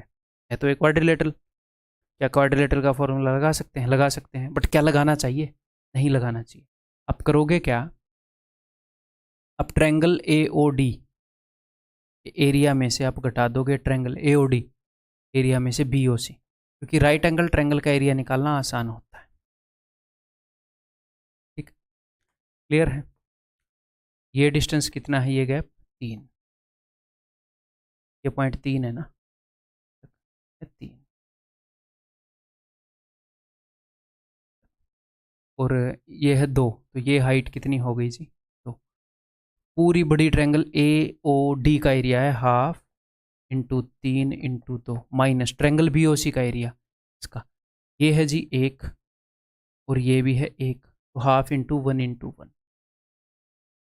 हाफ तो नीचे है ही है, 3 दूनी 6 में से 1 गया 5, 5/2 दैट इज इक्वल टू 2.5। ठीक, क्लियर है? सेम अंडरस्टैंडिंग से हो रहे हैं सारे, अलग अलग तरह के क्वेश्चन है, इसीलिए बस मैं ला रहा हूँ, आपको एग्जाम में सरप्राइज नहीं मिलेगा। ठीक, जो भी होगा यहीं से होगा। ठीक, क्लियर है? हर टॉपिक में जो भी होगा यहीं से होगा, तो कॉन्फिडेंट होकर जाना कि हाँ भाई, अगर कुछ नया नया दिखे तो फिर भी ये ध्यान रखना है कि मेरे को पहचान में नहीं आ रहा। जैसे कई बार मान लो हमारे घर में फंक्शन है, तो रिश्तेदार आए हुए हैं, तो कोई रिश्तेदार पहचान में नहीं आ रहा कौन है, ये तो नहीं बोल देते कि ये तो रिश्तेदार ही नहीं है, या फिर ये बोलते हो कि पहचान में नहीं आ रहा बस। हाँ, तो कोई क्वेश्चन पहचान में आए तो ये नहीं है कि आउट ऑफ सिलेबस ही है, हमने किया नहीं, हमने किया है, आपको पहचान में नहीं आ रहा, तो दिमाग ये नहीं दौड़ाना किस नई जगह से आ गया ये ना, किस पुरानी जगह से आ गया जहाँ से मुझे नहीं समझ में आ रहा। ठीक है, सब कुछ जो हम पढ़ रहे हैं वहीं से आएगा, आना पड़ेगा। तो चेयरमैन को घर से निकाल लेंगे हम ऐसे वाले, टेंशन मत करो। Find the area in square units of the region enclosed by x y axis and these lines. तो कर इसको एस डब्ल्यू दे दूँ, उसी टाइप का क्वेश्चन है जो थोड़ी देर पहले किया, तो फिर स्पीड में कर लें, स्पीड में कर लेते हैं। पहले आप ट्राई कर लो, अगर आपसे हो जाए तो you can skip this part. Okay, x और वाई एक्सिस हो गए। तो अगर यहाँ पर एक्स की वैल्यू 0 है तो वाई की वैल्यू है जी 3, और अगर वाई की वैल्यू 0 है तो एक्स की वैल्यू है जी 2। तो 0 3 ये रहा भाई पॉइंट, और 2 0 ये रहा भाई पॉइंट। ओके, देन अगर यहाँ पर x की वैल्यू 0 है तो y की वैल्यू 4 है, y की वैल्यू 0 है तो x की वैल्यू 10 है, सॉरी 5 8 40, तो y की वैल्यू 8 है। तो 0 8 ये रहा भाई पॉइंट। एक तो ये बन गई लाइन, एक ये लाइन हो गई 0 और 8 वाली, और एक ये पॉइंट हो गया 10 और 0। वैसा इक्वेशन बन गया ये।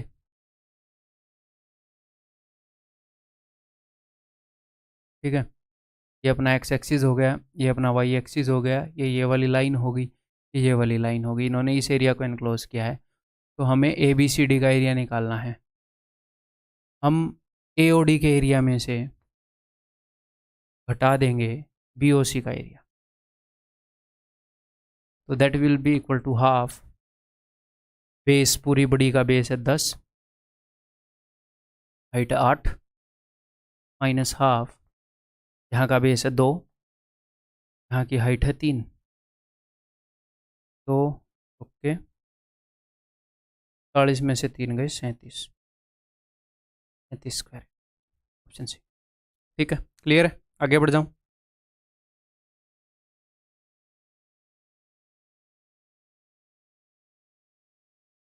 Find the area of the region enclosed by lines this and coordinate axis. या नई तरह का क्वेश्चन है क्या, तो उसी टाइप का देख लेते हैं।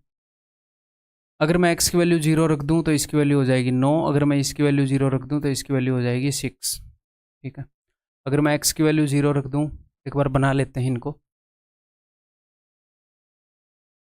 अगर मैं x की वैल्यू 0 रख दूं तो इसकी वैल्यू हो जाएगी 4, अगर मैं y की वैल्यू 0 रख दूं तो इसकी वैल्यू हो जाएगी जी 16। एम ही लग रहा है मेरे को तो एक तो 0 9 पॉइंट हो गया, 0 9, और एक पॉइंट हो गया जी 6 0, 6 0, ये लाइन हो गई। एक 0 4 पॉइंट हो गया, ये यहाँ पर हो जाएगा, और एक हो गया 16 0, ये यहाँ पर हो जाएगा। ठीक है, नहीं नई तरह का है, तरह का नहीं। पहले क्या हो रहा था, इस पॉइंट को हम ऊपर ले रहे थे, अब की बार इसको नीचे ले लिया। तो बताओ कौन से रीजन का एरिया निकालोगे। ये हो गया अपना एक्स एक्सिस, ये हो गया अपना वाई एक्सिस, ये हो गई अपनी एक लाइन, ये हो गई अपनी एक और लाइन। ये वाला रीजन इन्होंने एनक्लोज किया है A B C D. Figure थोड़ी सी छोटी बन गई। ठीक है, बताओ कैसे निकालोगे।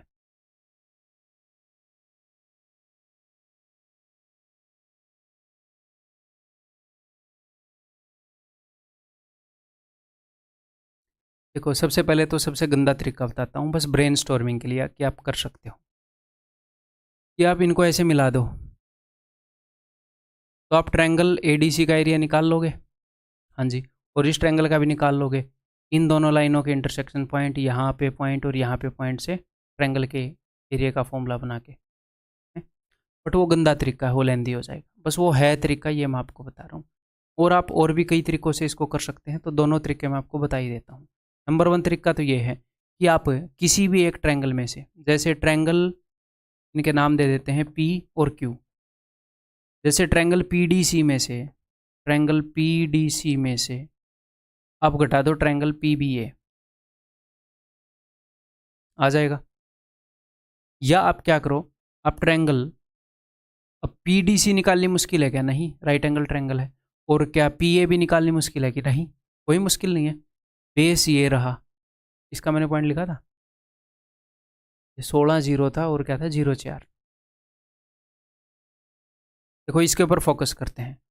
पीडीसी तो निकाल लोगे, पीडीसी का एरिया, बेस है 6 का, हाइट है 9 की। ओके, इसका एरिया पीबीए का, बेस है 9 में से 4 गए 5 का, और हाइट इस पॉइंट का यहाँ से क्या डिस्टेंस है उसको डिनोट करता है इसका एक्स एक्सिस। तो इन दोनों लाइनों का एक्स कोऑर्डिनेट निकाल लेंगे। एक तो ये तरीका हो गया। दूसरा तरीका क्या हो गया, आप ए डी क्यू, ए डी क्यू में से बी सी क्यू घटा दोगे फिर ये आ जाएगा। वैसे ही A D Q right angle triangle है, बी सी क्यू दोनों ये जहाँ पर इंटरसेक्ट कर रही हैं उसका एक्स कोऑर्डिनेट निकाल लो, सॉरी उसका वाई कोऑर्डिनेट निकाल लो, हाइट मिल जाएगी बी सी क्यू। तीसरा तरीका, आप यहाँ पर एक लाइन खींच लो, खींच ली सर। अब ट्रायंगल नंबर 1 का एरिया बता दो कैसे, ये बेस हो गया, ये इसके ऊपर हाइट हो गई, यहाँ का एक्स कोऑर्डिनेट पता कर लो। और ट्रायंगल डी बी सी का एरिया बता दो, ये बेस हो गया, यहाँ का वाई कोऑर्डिनेट पता कर लो। ठीक, अब सर इनमें से बेटर कौन सा रहेगा, आपने बहुत सारे बता दिए। बेटर रहेंगे ये दोनों, क्योंकि इन दोनों में या तो एक्स कोऑर्डिनेट या वाई कोऑर्डिनेट कोई एक ही कोऑर्डिनेट निकालना पड़ता है। ठीक, यहाँ पर दोनों कोऑर्डिनेट निकालने पड़े, triangle A D B plus triangle C D B, इनमें से कोई एक से कर लो। ठीक है, तो मैं क्या करूँगा, मैं ये करता हूँ, किसी भी एक से कर लेते हैं, तो पहले वाले से कर लें। चलो, area of triangle P D C half into 6 into base 6 है, हाइट है 9, माइनस हाफ इंटू, अब ये वाला घटाऊंगा मैं, इसका बेस मैंने मान लिया 9 में से 4 गया 5। अब इस ट्रायंगल की हाइट होएगी कि ये इस ओरिजिन से ये वाला पॉइंट कितनी दूर है, यहाँ से ये वाला पॉइंट, यानी कि हॉरिजॉन्टल डिस्टेंस, यानी कि इसका एक्स कोऑर्डिनेट सिर्फ उसमें हम इंटरेस्टेड हैं। तो जहाँ पर ये दोनों इंटरसेक्ट कर रहे हैं उसका एक्स कोऑर्डिनेट, तो देखें भाई वाई को एलिमिनेट कर दें, इसको मैं डबल करूँगा, इसको अगर मैं डबल करूँगा ये 4 बन जाएगा, इसमें से मैं उसको घटा रहा हूँ डबल करके। ठीक है, तो डबल करूँगा तो 6x माइनस एक्स 5x, ये y तो कट ही जाएगा, डबल 36 में 16 गए 20, x इज इक्वल टू 4, तो यहाँ का x कोऑर्डिनेट 4 है। ठीक,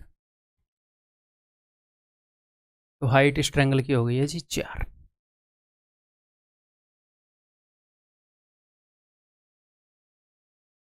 तो 9 3 27 में से 10 गए 17, उत्तर इज इक्वल टू खतरा, ऑप्शन डी। बचपन में ऐसे करते थे आप लोग, 17 खतरा का नंबर है, ये वो नंबर है, बच्चे पता नहीं कैसी कैसी बातें करते थे। आगे बढ़ें,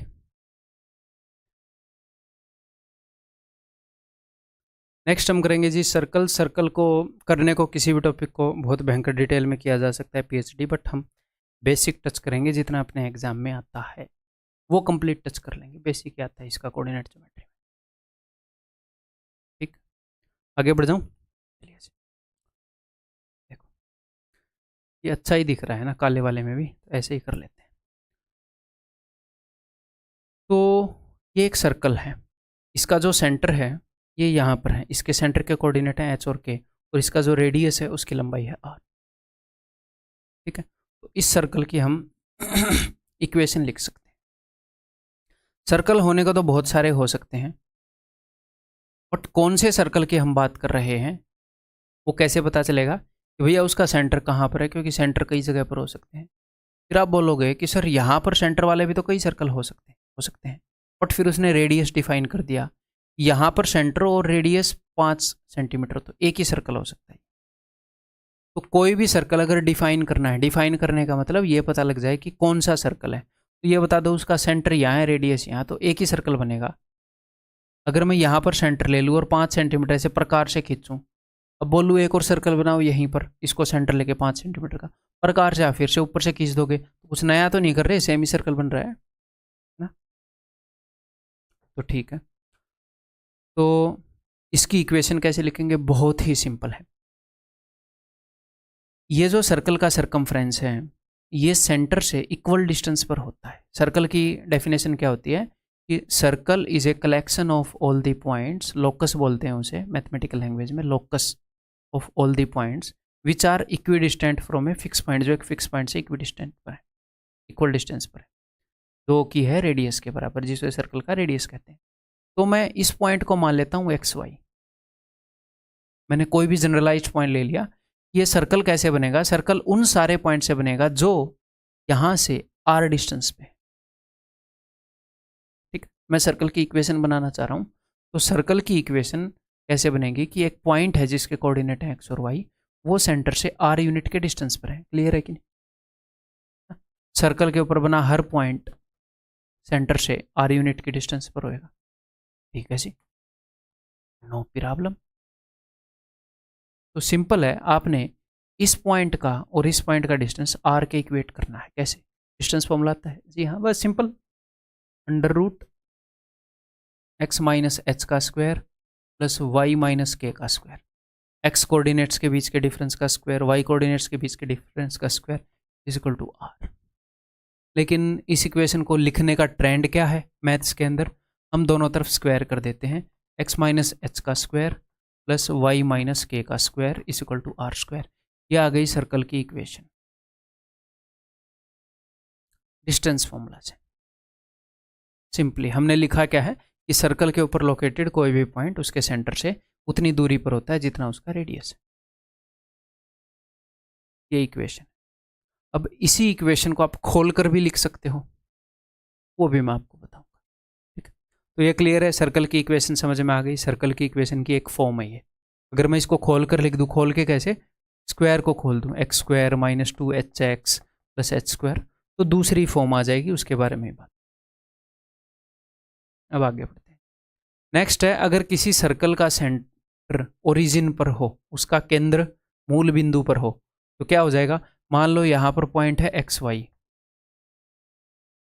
तो यहां पर इक्वेशन बनेगी एक्स माइनस 0 का स्क्वायर प्लस वाई माइनस 0 का square is equal to are square. It implies that x square plus y square equal to are square.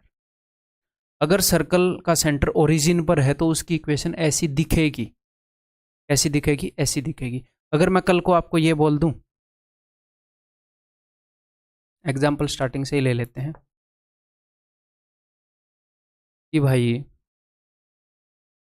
एक सर्कल की इक्वेशन है ये, एक्स माइनस 2 का स्क्वायर प्लस वाई माइनस 3 का square is equal to 16। तो आप बोलोगे कि सर उसका जो सेंटर है वो है 2 और 3 और उसका जो रेडियस है that is equal to 4। Please से इक्वेट कर लो।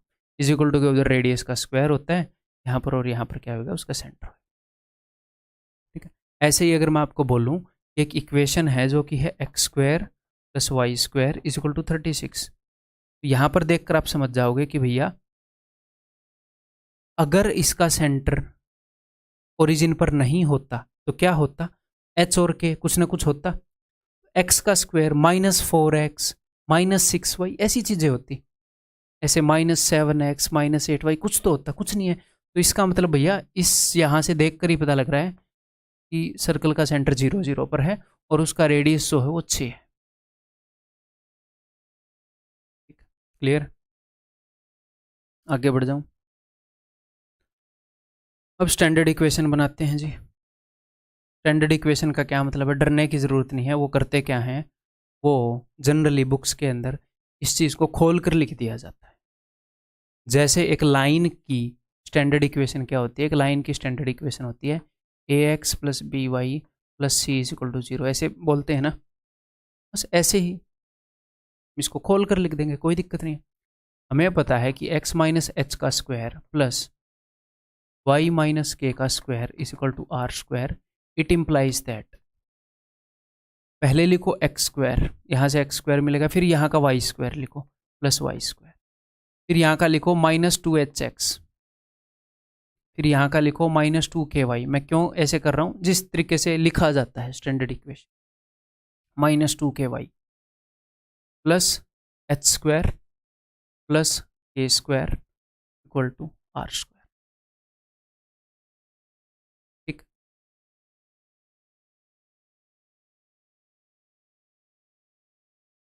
अब उस आर स्क्वायर को मैं इधर भी लेकर आ सकता हूँ, इधर ही ले आता हूँ। मैं आपको स्टैंडर्ड इक्वेशन बताऊंगा, वो बतानी क्यों ज़रूरी है, वो इसलिए ज़रूरी है ये ना हो कि एग्जाम में डायरेक्टली उसके ऊपर बेस्ड क्वेश्चन आ जाए कोई। ठीक है, फिर उसके बाद मैं आपको आसान तरीका बताऊंगा चीज़ों को हैंडल करने का। सर्कल जैसे एक लाइन की इक्वेशन है ax plus b y plus c is equal to 0, एक क्वाड्रेटिक, ये एक लाइन की इक्वेशन है, क्वाड्रेटिक स्टैंडर्ड इक्वेशन है ax square plus b x plus c is equal to 0। ऐसे ही सर्कल की स्टैंडर्ड इक्वेशन है क्या? X square plus y square plus 2gx plus 2fy plus c is equal to 0। ठीक है, circle की equation ऐसी दिखती है। ऐसी क्यों दिखती है सर, कैसे दिखती है, अभी बताता हूँ। यहीं पर लिख के बता देता हूँ, फिर मिटा दूंगा। ठीक है, मान लो एक सर्कल का सेंटर है 2 और 3 और उसका रेडियस है जी 5। देखो x माइनस 2 का स्क्वायर प्लस y माइनस 3 का स्क्वायर इज इक्वल टू 25।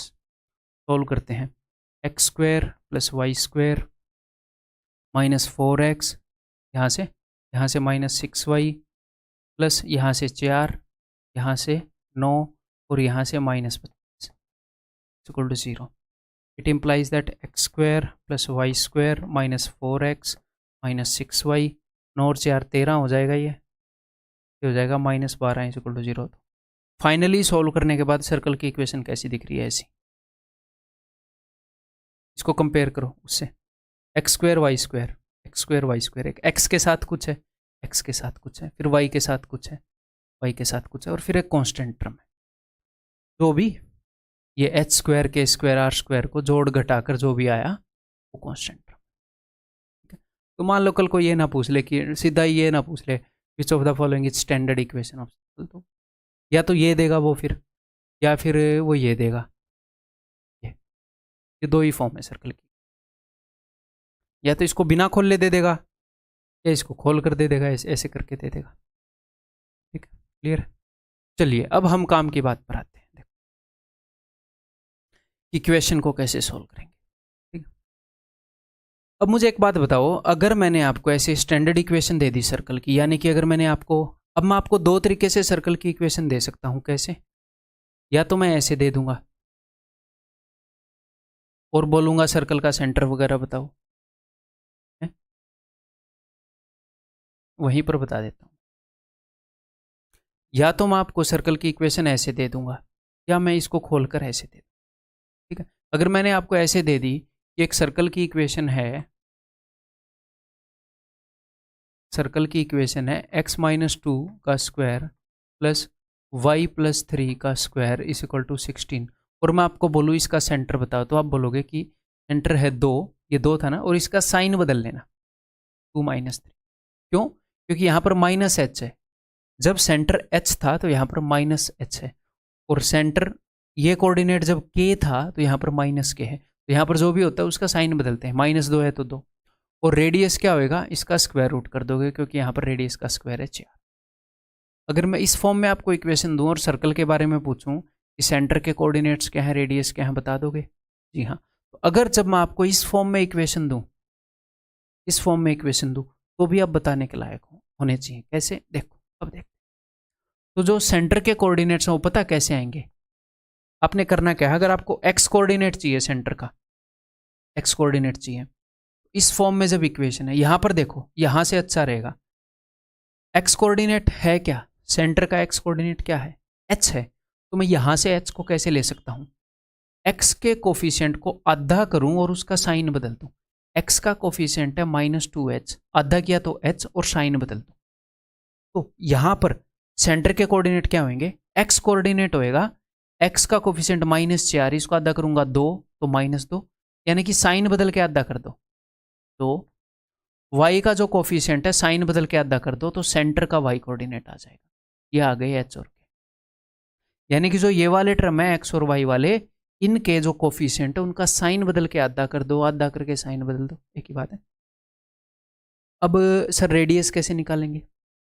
आप इसको कंप्लीटिंग द स्क्वायर करके भी कर सकते हो, कि स्क्वायर कंप्लीट कर दूं x माइनस 4x, या वैसे, या फिर आप ऐसे भी निकाल सकते हो। कंप्लीटिंग द स्क्वायर से मेरा मतलब क्या है, आपको ये पता चल गया कि h की वैल्यू 2 है, k की वैल्यू 3 है, तो स्क्वायर कंप्लीट कब होगा, जब x square minus 4x plus 4 होगा। तो एक बार +4 कर दो, एक बार -4। यहाँ पर 3 है तो एक बार +9 कर दो, -9 कर दो, 3 का स्क्वायर। फिर एक्स स्क्वायर -4x प्लस 4, इससे आप बना लो x माइनस 2 का whole square, y square -6y और +9 से आप बना लो y -3 का होल स्क्वायर। जो भी बच जाएगा उसको राइट साइड पर भेज देना, वो हो जाएगा r स्क्वायर। ठीक है, कंप्लीटिंग द स्क्वायर। ये मैं मोटा मोटा ऊपर से बता दिया, दिमाग आप लगाना, जो मैंने बोला वही करना, समझ जाओ। अदरवाइज देखो, जो ये कांस्टेंट टर्म है ना, ये कांस्टेंट टर्म बनता है कैसे, ध्यान से मेरी बात समझने की कोशिश करना। जब आप इसका स्क्वायर खोलते हो तो यहां पर कांस्टेंट टर्म में क्या क्या आता है, एच स्क्वायर, के स्क्वायर, और राइट हैंड साइड पर क्या होता है, आर स्क्वायर। तो कांस्टेंट टर्म बनता है एच स्क्वायर प्लस के square minus r square. Constant term किसके बराबर है,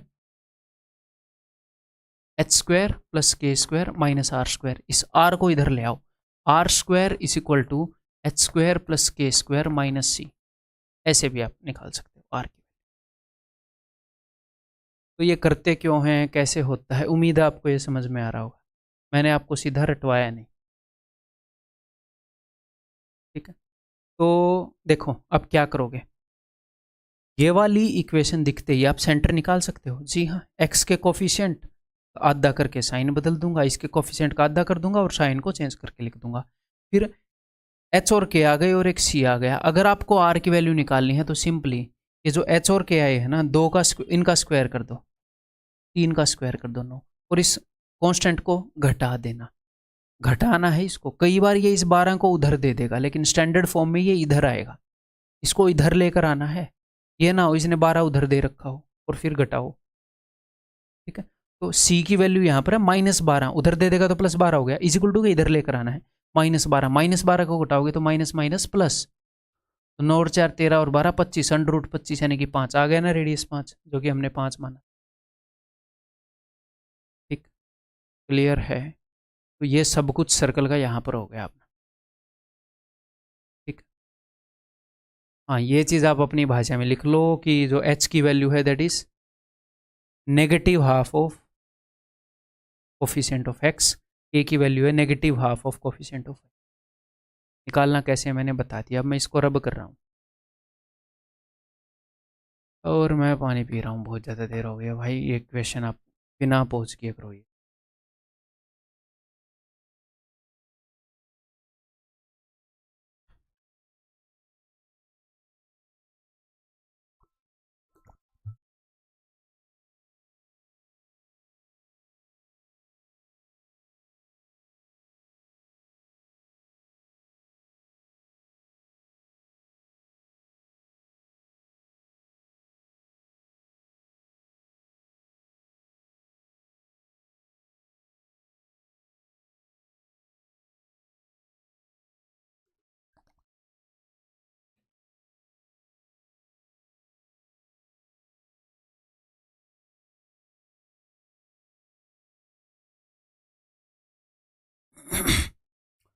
करें फिर,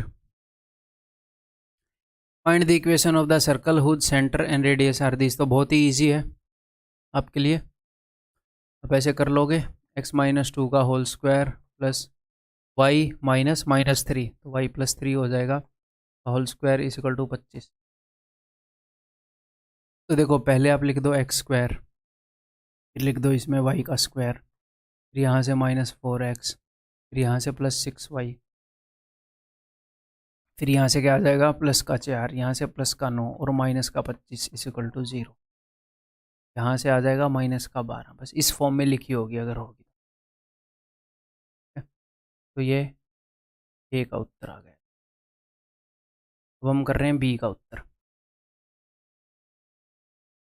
x -0 का स्क्वायर अगर करोगे तो डायरेक्टली एक्स स्क्वायर लिख सकते हो चाहो तो, मैं समझाने के लिए ऐसे लिख रहा हूँ। आगे है y -4 का स्क्वायर, और आपको ऐसे लिखने की ज़रूरत भी नहीं, ये स्टेप आप स्किप भी कर सकते हो। तो यहाँ पर हो गया एक्स स्क्वायर, यहाँ पर वाई स्क्वायर,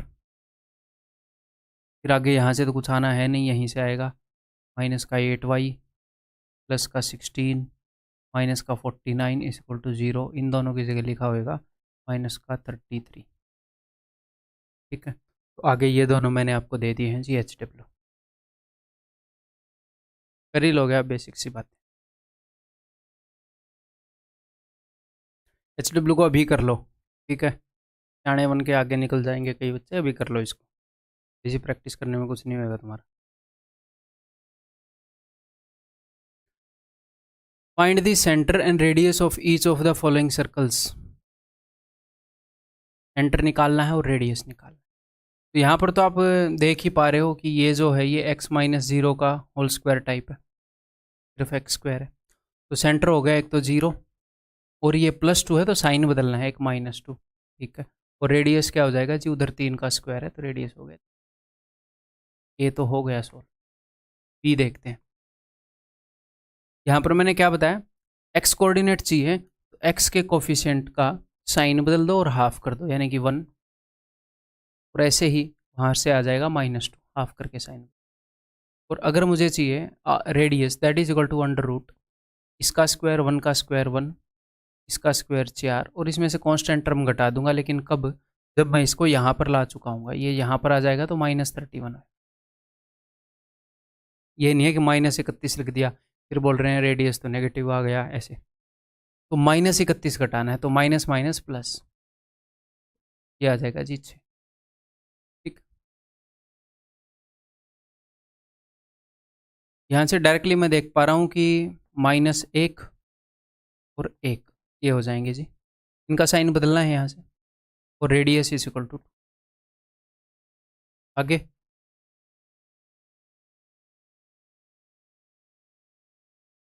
एक्स का कोफिशिएंट 6 है, आधा करोगे तो 3 आएगा, साइन बदल दो। वाई के कोफिशिएंट को आधा करके साइन बदल दो। अब आपको रेडियस चाहिए है तो ठीक है, निकालो, मैं क्या करूँ। तो इसका स्क्वायर 3 का 9, इसका स्क्वायर 2 का 4, और इजिकल टू का इधर ही ले रखा है तो ठीक है, वो सी की वैल्यू है -4, तो आंसर विल बी 3। क्लियर है, आगे बढ़ जाऊँ। कुछ एग्जाम में जो आए हुए क्वेश्चन है वो कर लेते हैं, आपको पता लग जाएगा कैसे क्वेश्चन आते हैं। The equation of the circle, अगर ये सेंटर है ये रेडियस है तो इसकी इक्वेशन क्या होगी, तो मन ही मन में ऐसे सोच सकते हो ये, और मन ही मन में नहीं सोच सकते तो कोई दिक्कत नहीं, लिख लो।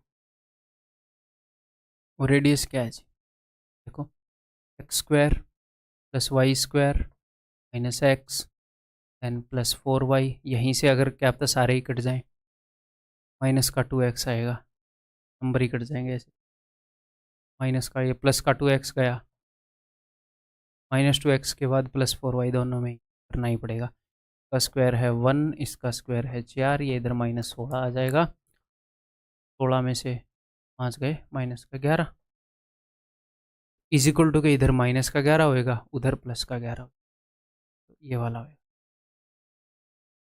ठीक है भाई, clear. What is the equation of a circle with centre at origin आना चाहिए and radius is 6, x² y² 36 क्या है, हाँ ये वाला रहा, ये दूसरा एक्स्ट्रा दे दिया उसने, यही होगा ना, x² + y² = 36। ये डायरेक्टली देख के आपको पता होना चाहिए, ये ऐसे लिखने की जरूरत नहीं पड़नी चाहिए, ऐसे होता है, ये है ना स्टैंडर्ड। अगर ओरिजिन पे है तो ये फॉर्मेट है, तो पता ही होनी चाहिए डायरेक्टली।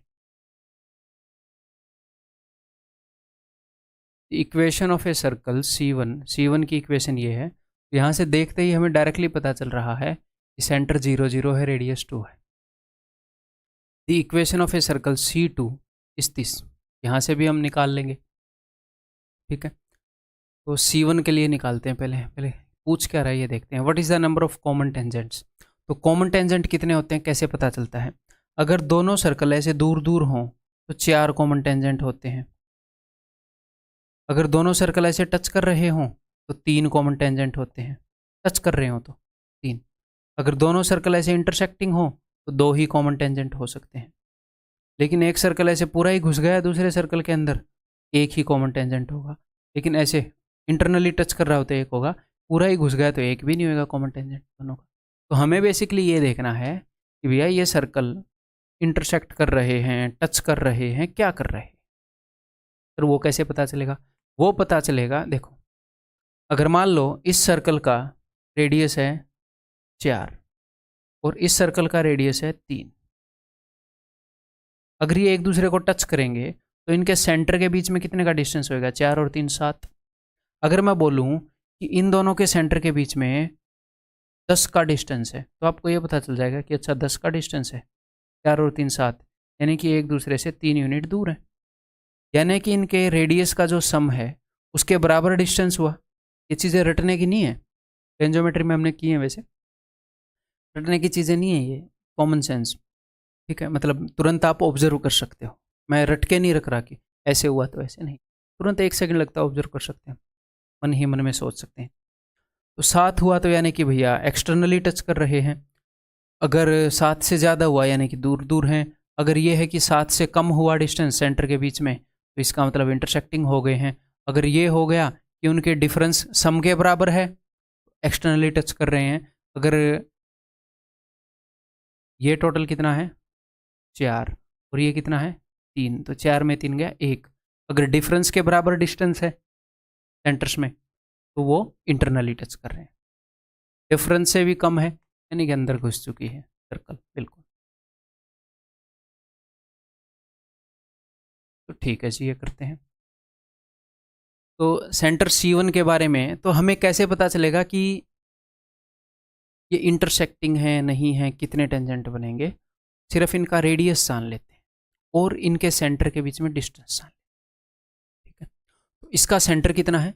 इसका सेंटर है जी 0 0 और रेडियस है जी 2। सर्कल C2 का सेंटर कितना है? एक्स कोफिशियंट है 6, तो -3, हाफ करके मैंने साइन बदल दिया, और y का कोई कोफिशियंट ही नहीं है उधर, 2y 3y 5y, y square है बट खाली y नहीं है, तो 0y मान लो, उधर 0y है तो 0 का हाफ 0, और 0 का साइन तो कुछ होता ही नहीं, नेगेटिव पलट लो तो भी 0 ही रहना है। और radius is equal to, radius हो जाएगा अंडर रूट इसका स्क्वायर प्लस इसका स्क्वायर, लिखने की जरूरत नहीं है, -c, तो कांस्टेंट टर्म वहाँ पर क्या है 0, तो -0 यानी कि 3। कांस्टेंट टर्म तो 0 ही है ना वहाँ पर, -0 इक्वल टू 3। तो अब मुझे देखना है कि दोनों के रेडियस का सम कितना है, R1 R2, R1 plus R2 sum of radius that is equal to 5। अब मुझे देखना है distance between centre.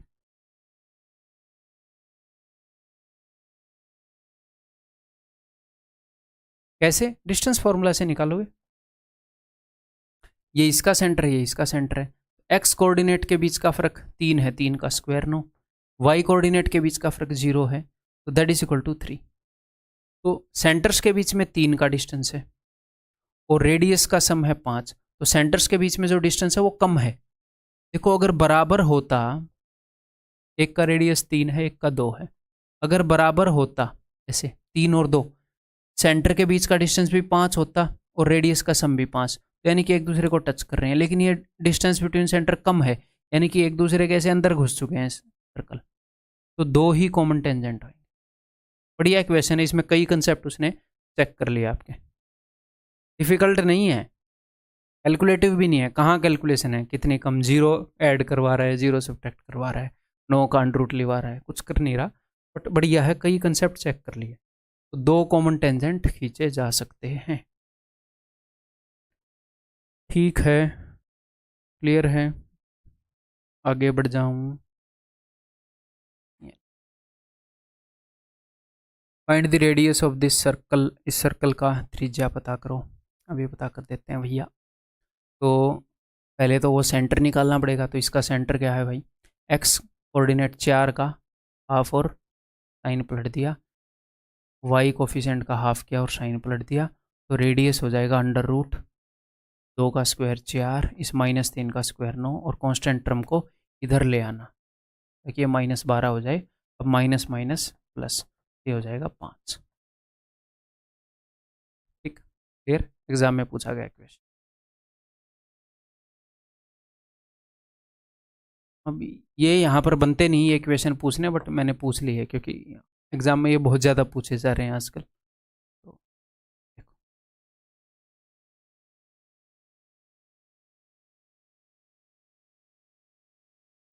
The graphs of this equation and this equation intersect at point.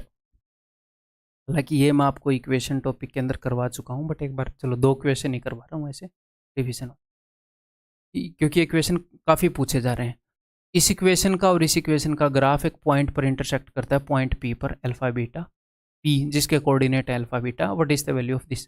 तो 2 इक्वेशंस, इक्वेशन, ये जो इक्वेशन होती है एक लाइन, दूसरी इक्वेशन भी एक लाइन है। इन दोनों के ग्राफ जहां पर इंटरसेक्ट करते हैं वो पॉइंट होता है जो इनको सोल्व करने पर एक्स और वाई की वैल्यू आती है। इन दोनों इक्वेशन को सोल्व करने पर एक्स और वाई की वैल्यू आती है, उसी पॉइंट के वही कोऑर्डिनेट होते हैं। तो इनको सोल्व करेंगे हम सिंपली, जैसे सोल्व करते हैं दो लीनियर इक्वेशन को। कैसे करूं? दोनों को ऐड कर देता हूं, यहाँ पर माइनस वाई है, यहाँ पर प्लस वाई, तो 3 और 2 5x, 5x is equal to 10, -5x को उधर भेज के जोड़ दो, तो x इज इक्वल टू 2। ठीक है, अल्फा की वैल्यू तो मिल गई, x कोऑर्डिनेट तो 2 है। ठीक है, अब मैं x की वैल्यू किसी भी इक्वेशन में रखूंगा, y की वैल्यू मिल जाएगी। सपोज मैंने यहाँ रख दी x इज इक्वल टू 2, यहाँ पे रखूंगा मैं, तो ये क्या बन जाएगा, 3 दूनी 6, तो 6 - 5 1, y इज इक्वल टू -1। ये बीटा की वैल्यू मिल गई। सिंपली क्या पूछा उसने, 3 अल्फा, 3 दूनी 6 प्लस बीटा, 6 - 1 5। सिंपल इक्वेशन, कर लोगे आप इजीली। एक और पूछ लूँ ऐसा ही, चलो। इन दो equation, the graph of this equation, इस इक्वेशन का graph intersects the Y axis at this, and graph of this equation intersect X axis at this, what is the value of all. देखो, यानी कि इस इक्वेशन का graph Y axis पर काटता है। वाई एक्सिस पर क्या होता है, वाई एक्सिस की क्या खासियत है, वाई एक्सिस के ऊपर एक्स की वैल्यू 0 होती है। ठीक है, मान लो ये लाइन है, ये जो भी है, ये एक ऐसे पॉइंट से गुजरती है जहां पर x की वैल्यू 0 है।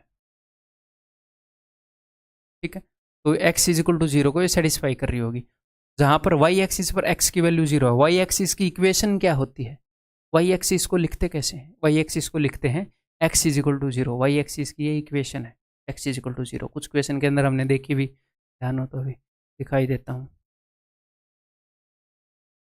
ये रेखाओं x is equal to 0, y is equal to 0 और इनके द्वारा बनाया गया ग्राफ। तो x is equal to 0, x0 कहाँ पर होता है, y एक्सिस पर, ये y एक्सिस की इक्वेशन। ठीक है, तो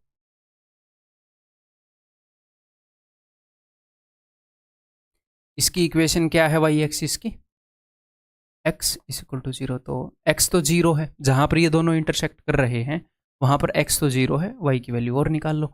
x की वैल्यू मैंने 0 रख दी, तो y की वैल्यू क्या आ जाएगी भाई, 6। ठीक है, तो ये दोनों कहाँ पर इंटरसेक्ट कर रहे हैं, ये 0 6 पर, यानी कि अल्फा 0 है, बीटा 6 है। और इसका और x एक्सिस का इंटरसेक्शन पॉइंट यहाँ पर है, ये यहाँ पर इंटरसेक्ट कर रहे हैं।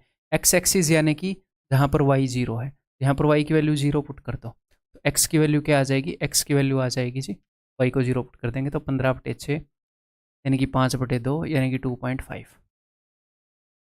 तो ये इंटरसेक्ट करते हैं 2.5 और 0 पर, यानी कि गामा और डेल्टा की ये वैल्यूज़ हैं। तो वो बोल रहा है अल्फा बीटा गामा डेल्टा बता दो, यानी कि इन सब का सम बता दो। 0 0 तो है ही, 6 और 2 8.5 यानी कि 17/2। ठीक, क्लियर। तो भाई अब मैं आपको एक लास्ट टाइप और करवाऊंगा, 3 क्वेश्चन करवाऊंगा, 1 2 3 खत्म। ठीक है, ये मैं इसलिए करवा रहा हूँ, क्या पता इनसे कहीं क्वेश्चन आ ना जाए, कि वो क्वाड्रिलेटरल का एरिया पूछ चुका है, ये भी वो पूछ सकता है। पानी पी लूँ फिर ये करेंगे, फिर अपनी कोऑर्डिनेट ज्योमेट्री खत्म हो जाएगी। ठीक,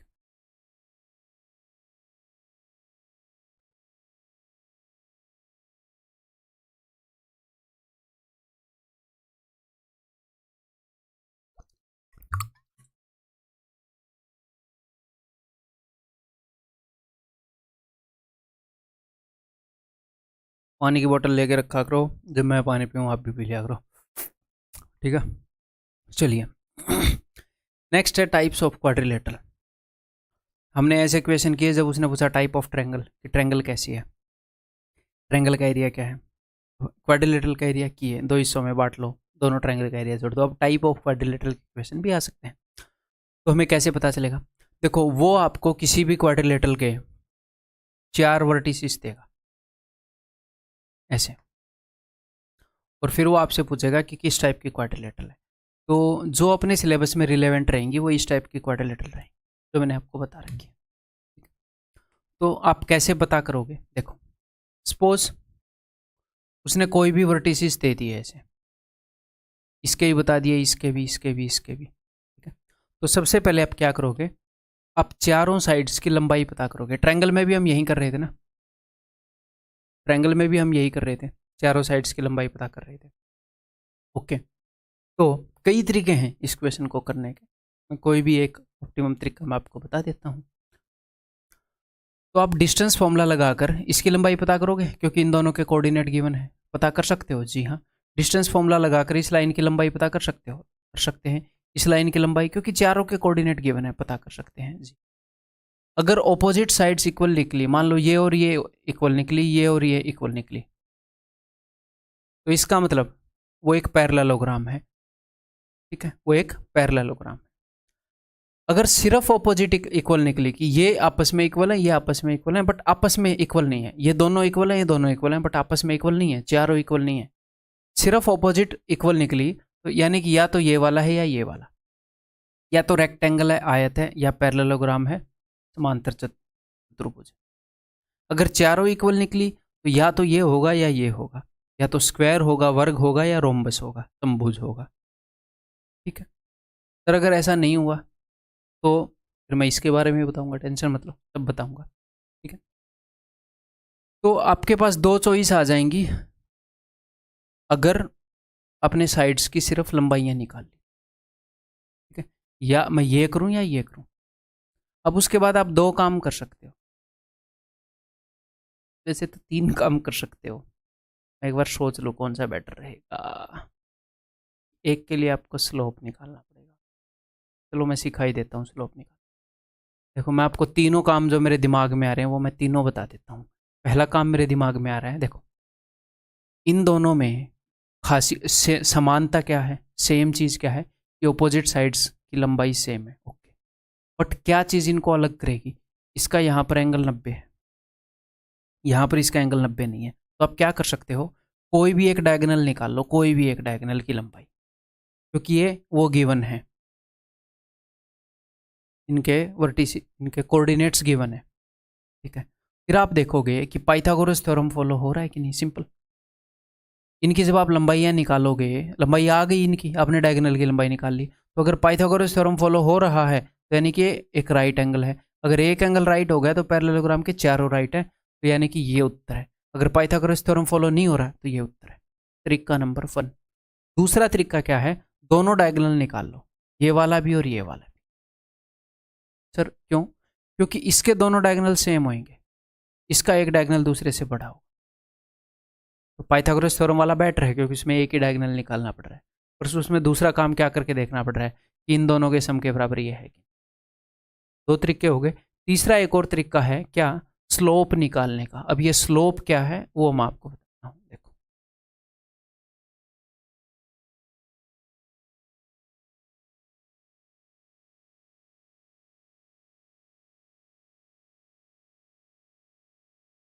व्हाट इज स्लोप। ये आपके हैंड रिटन नोट्स में गिवन होएगा, बट यहाँ पर हम बिकॉज ईयर टू के हिसाब से कर रहे हैं, तो मैं सारी चीज़ें आपको कोऑर्डिनेट की नहीं बता रहा जो मैं फाउंडेशन में बताता हूँ, क्योंकि वो ये एक ऐसा टॉपिक है कम पूछा जाता है, काफ़ी कम। जिस टाइप के क्वेश्चन पूछे जाते हैं वो सब मैंने इस वीडियो के अंदर कवर कर दिया, इससे बाहर नहीं पूछे जाएंगे।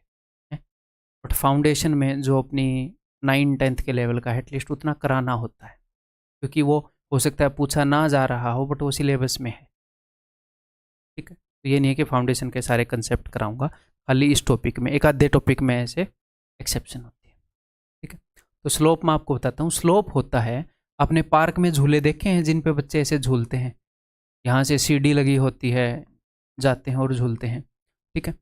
तो स्लोप यानी कि यहाँ पर कितना ढलान है, हिंदी में इसको ढलान बोल सकते हैं।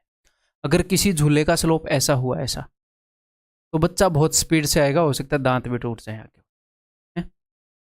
एक बार ही चढ़ेगा इसके ऊपर, फिर नहीं चढ़ेगा, है?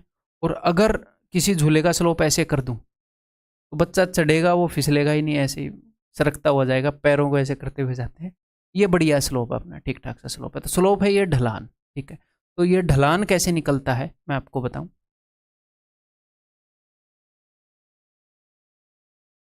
मान लो ये एक लाइन है,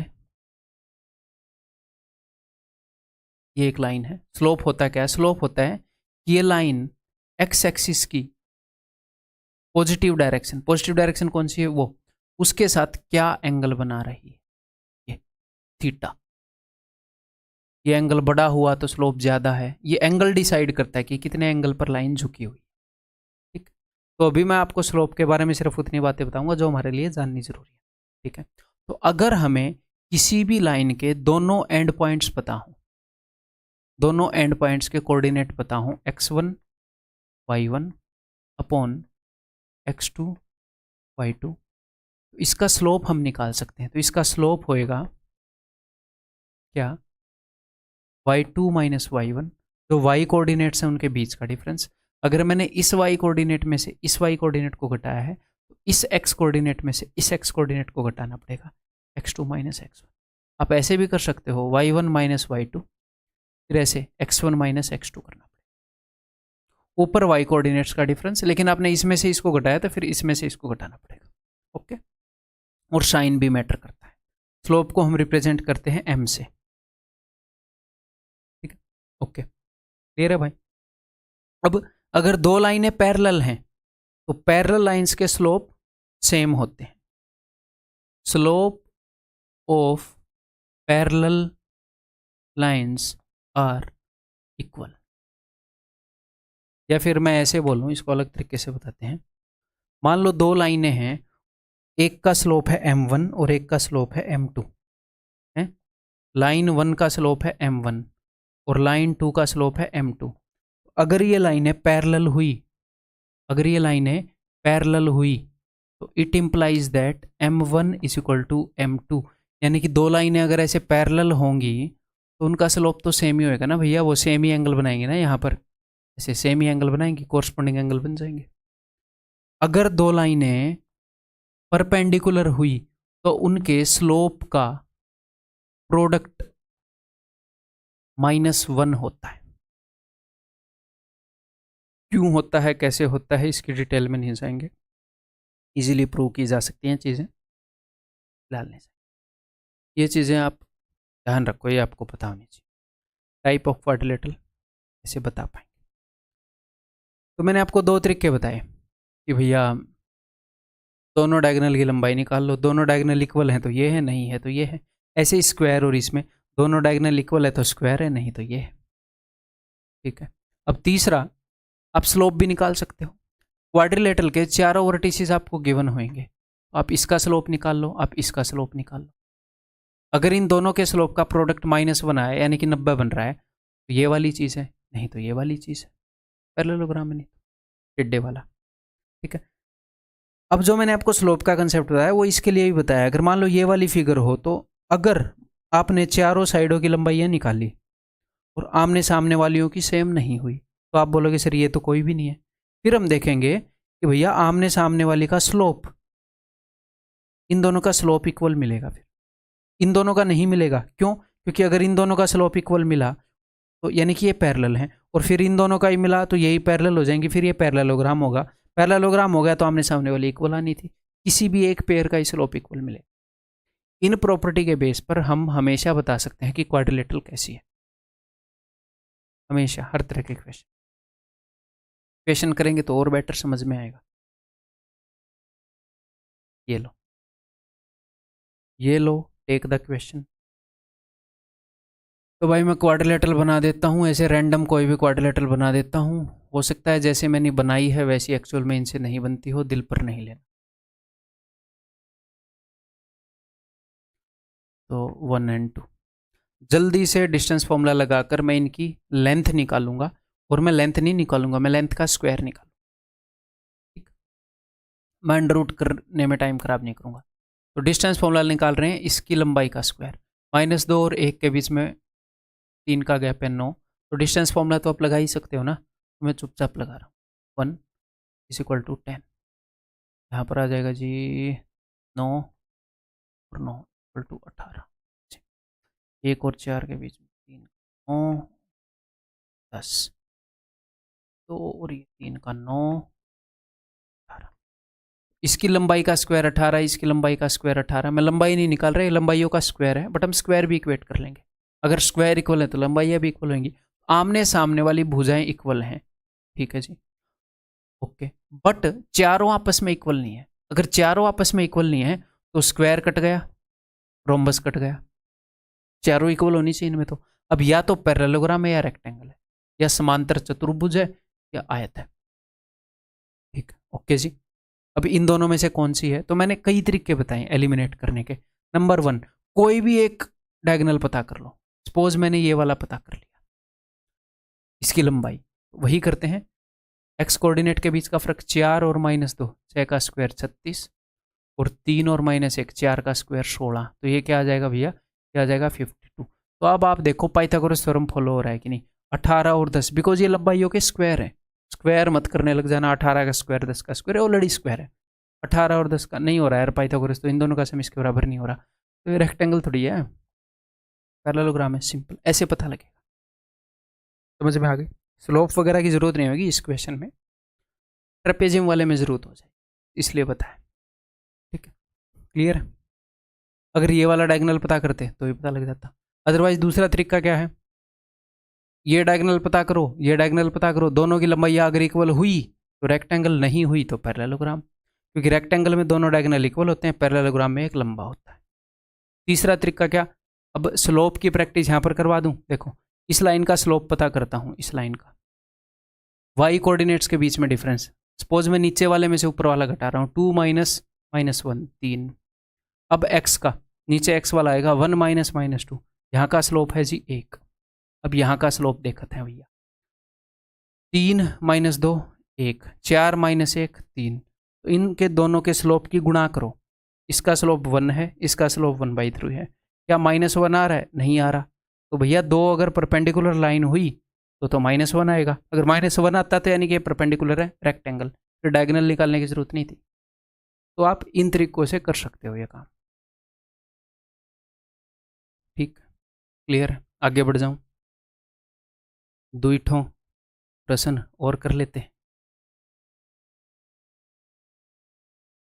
ABCD 4 -1 6 0 7 2 5 1। लंबाइयाँ निकालें भाई, जल्दी जल्दी डिस्टेंस फॉर्मूला लगाएं।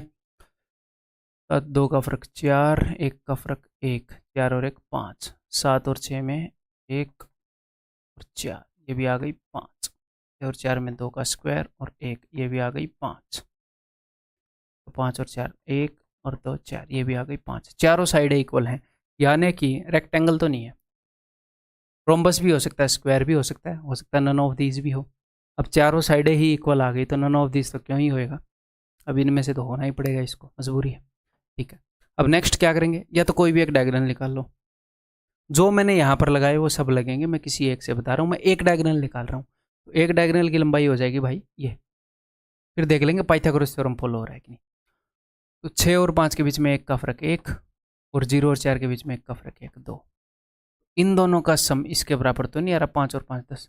इसका मतलब ये राइट एंगल तो नहीं है, पाइथागोरस थ्योरम तो फॉलो नहीं हो रहा, यानी कि it is a rhombus, it is a rhombus, ठीक है, क्लियर है। नेक्स्ट,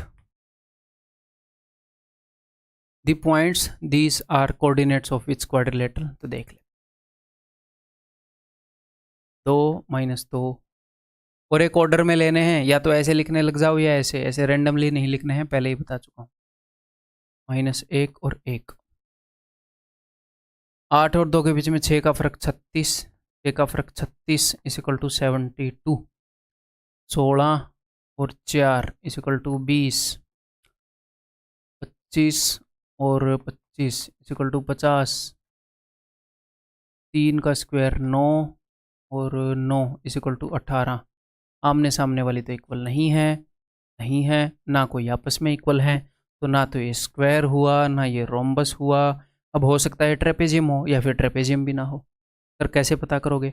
ट्रेपेजियम समलम में एक पेयर ऑपोजिट भुजाओं का होता है जो पैरेलल होता है, वो चेक करेंगे। अगर मिला तो ठीक है, नहीं मिला तो खत्म। सर कैसे चेक करेंगे?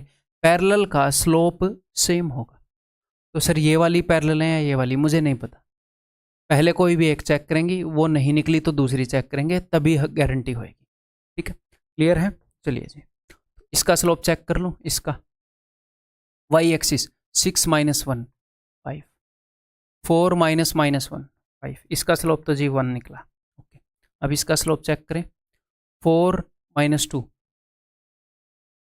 4 माइनस माइनस 2 तो 8, 8 ही है। और 8 माइनस 2 6, 4/3। ये तो पैरेलल है नहीं भाई। ठीक है, कोई नहीं, इसका स्लोप चेक कर लेते हैं अब। ए 1 minus minus 2 3, minus 1 minus 2 minus 3 तो है -1। अब इसका स्लोप चेक कर लेते हैं भाई। 6 माइनस 4 2, और 4 माइनस 8 -4 -1/2। क्या मैंने कहीं पर गलती कर ली क्या? मेरी याद में तो ट्रेपेजियम क्वेश्चन बनाया था मैंने। 2 माइनस 2 8 4 4 6 -1 1। अच्छा जी, स्लोप चेक करते हैं। 1 माइनस माइनस 2, मैंने 5 को लिख दिया।